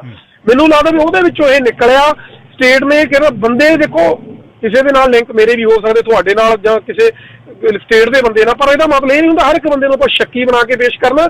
ਇਹ 'ਚ ਜਵਾਬਦੇਹੀ ਇੰਡੀਅਨ ਤੇ ਕੈਨੇਡੀਅਨ ਸਟੇਟ ਦੀ ਆ। ਤੇ ਜਿਹੜੇ ਬੰਦੇ ਦੀ ਉਹ ਗੱਲ ਕਰ ਰਹੇ ਨੇ ਵੇਰਕਾ ਸਾਹਿਬ ਦੀ, ਹਾਂ ਨਹੀਂ ਮੈਂ ਉਹੀ ਗੱਲ ਕਰਦਾ ਵੀ ਕਈ ਵਾਰੀ ਅਸੀਂ ਆਪਣੀਆਂ ਸੰਸਥਾਵਾਂ ਦੇ ਬੰਦੇ ਦਾ ਮੈਂ ਨਾਂ ਲੈ ਦਿੰਦਾ ਉਹਦੇ ਵਿੱਚ, ਕਿਉਂਕਿ ਸਾਨੂੰ ਸਮਝ ਹੋ ਜਾਣੀ ਚਾਹੀਦੀ ਵੀ ਬੰਦੇ ਜੇ ਸਟੇਟ ਨੇ ਜੇ ਦੋਸ਼ੀ ਹੈ ਤਾਂ ਦੋਸ਼ੀ ਸਟੇਟ ਕਰੇ, ਉਹ 'ਚ ਸਬੂਤਾਂ ਦੀ ਘਾਟਵਾ ਦਾ ਕੋਈ ਮਤਲਬ ਨਹੀਂ। ਉਹ ਜਿਹੜੇ ਬੰਦੇ ਇਨੋਸੈਂਟ ਜਿਹੜੇ ਮਾਰੇ ਗਏ ਉਹਨਾਂ ਦੇ ਪਰਿਵਾਰਾਂ ਨੂੰ ਸਟੇਟ ਨੂੰ ਕੁਐਸਚਨ ਕਰਨਾ ਚਾਹੀਦਾ ਵੀ ਸਾਨੂੰ ਜਸਟਿਸ, ਕਿਉਂਕਿ ਜੇ ਸਿੱਖਾਂ ਦੀ ਸਟੇਟ ਆ ਉਹ ਸਿੱਖਾਂ ਨੂੰ ਕਰਨ, ਜੇ ਸਟੇਟ ਕੈਨੇਡੀਅਨ ਹੈ ਜਾਂ ਇੰਡੀਅਨ ਹੈ ਉਹਨਾਂ ਨੂੰ ਸਵਾਲ ਕਰਨ ਵੀ ਸਾਨੂੰ ਜਸਟਿਸ ਕਿਹਨੇ ਦੇਣਾ। ਮੇਰਾ ਕਹਿਣ ਦਾ ਮਤਲਬ ਫਿਰ ਸਟੇਟ ਦੱਸੇ, ਅਦਰਵਾਈਜ਼ ਜੇ ਅਸੀਂ ਆਪਣੇ ਬੰਦੇ ਨੂੰ ਉਸ ਹਿਸਾਬ ਨਾਲ ਪੇਸ਼ ਕਰਾਂਗੇ, ਕਿਉਂਕਿ ਇੱਕ ਨੈਰੇਟਿਵ ਹੁੰਦਾ ਬੰਦਾ ਜਿਹੜਾ ਪਹਿਲਾਂ ਹੀ ਇੰਨਾ ਜ਼ਿਆਦਾ, ਅਸੀਂ ਤਾਂ ਆਪਣੇ ਉਹ ਨੈਰੇਟਿਵ ਹੁਣ ਤੱਕ ਤੋੜਦੇ ਰਹੇ ਆ, ਉਹ ਬੰਦੇ ਨੂੰ ਤੁਸੀਂ ਦੱਸੀ ਜਾਓਗੇ ਵੀ ਤੁਸੀਂ ਕਿੱਧਰ ਕਿਹਦੇ ਨਾਲ ਕਿਉਂ, ਇਹਦੇ ਨਾਲ ਕਿਉਂ ਬੈਠੇ, ਇਹਦੇ ਨਾਲ ਕਿਉਂ ਉੱਠੇ। ਉਹ ਸਟੇਟ ਨੂੰ ਸਵਾਲ ਪੁੱਛੋ ਤਾਂ ਵੀ ਭਾਈ ਤੁਸੀਂ ਜਸਟਿਸ ਕਿਉਂ ਨਹੀਂ ਕਰ ਰਹੇ। ਠੀਕ ਹੈ ਜੀ, ਪਰ ਮੈਂ ਸਾਰਿਆਂ ਨੂੰ ਬੇਨਤੀ ਕਰਾਂ ਜੀ, ਸੌਫਟ ਟਾਰਗੇਟ ਇੱਕ ਕਿਤਾਬ ਆ ਉਹ ਜ਼ਰੂਰ ਸੁਣਨੀ ਚਾਹੀਦੀ ਹੈ, ਉਸ ਨੂੰ ਜ਼ਰੂਰ ਪੜ੍ਹੋ। ਸੋ ਇਹ ਜਥੇਦਾਰ ਜੀ ਹੁਣ ਗੱਲ ਨੂੰ ਮੇਰੇ ਕੋਲ ਸਮਾਂ ਨਹੀਂ ਜੀ, ਸੌਰੀ, ਫੇਰ ਆਪਾਂ ਕਿਸੇ ਦਿਨ ਇਸ ਤੇ ਕਰਾਂਗੇ ਗੱਲ, ਪਰ ਕੋਸ਼ਿਸ਼ ਮੈਂ ਕੀਤੀ ਹੈ। ਵੇਰ ਕਿਉਂ ਨਹੀਂ ਬਹੁਤ ਵਾਰ ਉਹ ਕਹਿੰਦੇ ਕਿ ਮੈਨੂੰ ਕੋਈ ਨਹੀਂ, ਮੈਂ ਤਾਂ ਆ ਕੇ ਤੁਹਾਡੇ ਔਟਵਾ ਕਹਿ ਕੇ ਗਿਆ, ਇਹ ਜਸਟਿਸ ਜੌਨ ਮੇਜਰ ਦੇ ਅਸੀਂ ਪੇਸ਼ ਹੋਣਾ ਸੀ, ਸਾਨੂੰ ਹੋਣ ਨਹੀਂ ਦਿੱਤਾ, ਸਾਡਾ ਸਮਾਨ ਸਾਨੂੰ ਘੇਰ ਲਿਆ ਤੇ ਵਿੱਚੋਂ ਬੰਦੇ, ਪਰ ਉਹ ਲਿਖਣਗੇ ਕਿਤਾਬ ਇਸ ਦੇ ਬਾਰੇ, ਜਾਣਕਾਰੀ ਉਹਨਾਂ ਕੋਲ ਬਹੁਤ ਹੈ ਤੇ ਉਹ ਲੱਗੇ ਵੀ ਹੋਏ ਨੇ। ਹੋਣੀ ਵੀ ਚਾਹੀਦੀ ਆ, ਗੱਲ ਬਾਹਰ ਆਉਣੀ ਚਾਹੀਦੀ ਹੈ। ਜੇ ਮੈਂ ਸਿੱਖ ਦੇ ਤੌਰ ਤੇ ਇਹ ਗੱਲ ਮੈਂ ਕਹਾਂ ਵੀ ਇਹਦੇ 'ਚ ਬਦਨਾਮੀ ਕੌਮ ਦੀ ਹੋ ਜੂ ਤੇ ਕੰਮ ਗਲਤ ਮੈਂ ਕਰ ਲਵਾਂ ਤੇ ਉਹਨੂੰ ਕੌਮ ਦੇ ਥੱਲੇ ਮੈਂ ਜਸਟੀਫਾਈ ਕਰਕੇ ਤੋਂ ਨਿਕਲਣ ਦੀ ਕੋਸ਼ਿਸ਼ ਕਰਾਂ, ਉਹ ਵੀ ਗਲਤ ਹੈ। ਇਹ ਵੀ ਨਹੀਂ ਹੋਣਾ ਚਾਹੀਦਾ। ਗਲਤ ਹੈ। ਜਿਹੜਾ ਧਰਮ ਇਸ ਆਧਾਰ ਤੇ ਹੈ ਕਿ ਸਾਡੀ ਹਰ ਇੱਕ ਦੀ ਜ਼ਾਤ ਇੱਕ ਹੈ, ਸਾਰੇ ਅਸੀਂ ਇਕੱਠੇ ਹਾਂ, ਉਹਦੇ ਬਾਅਦ ਤਾਂ ਅਸੀਂ ਇਹ ਨਹੀਂ ਕਰ ਸਕਦੇ, ਧੱਕਾ ਥੋੜ੍ਹਾ ਕਿਤੇ ਨਾਲ ਹੋ ਸਕਦਾ, ਇਹ ਨਹੀਂ ਹੋ ਸਕਦੀ ਗੱਲ ਕਦੇ ਵੀ। ਇਹਦੇ ਤੇ ਸਾਨੂੰ ਜਿਹੜਾ ਮੇਰੇ ਖਿਆਲ ਹਲੇ ਹੋਰ ਅਸਲ ਛੱਡਤਾ ਜੀ, ਮਰਨ ਵਾਲਿਆਂ ਦੇ ਮਰ ਗਏ, ਚਾਹੇ ਖਾੜਕੂ ਕਹਿ ਕੇ ਕਹਿ ਲਓ, ਚਾਹੇ ਬੇਦੋਸ਼ੇ ਕਹਿ ਕੇ ਕਹਿ ਲਓ, ਸਾਰਿਆਂ ਨੇ ਛੱਡਤਾ ਵੀ ਚੱਲ ਛੱਡੋ, ਗੱਲ ਨਿਬੜ ਗਈ, ਅੱਗੇ ਵਧੋ। ਖੜਾ ਪਾਣੀ ਮੁਸ਼ਕ ਮਾਰਨ ਲੱਗ ਜਾਂਦਾ ਹੈ। ਜਿਨ੍ਹਾਂ ਦੇ ਦਰਾਂ ਮੂਹਰੇ ਪਾਣੀ ਖੜਾ, ਪੁੱਛ ਕੇ ਉਹਨਾਂ ਨੂੰ ਦੇਖੋ ਮੁਸ਼ਕ ਮਾਰਦਾ ਕਿ ਵਾਸ਼ਨਾ ਮਾਰਦਾ।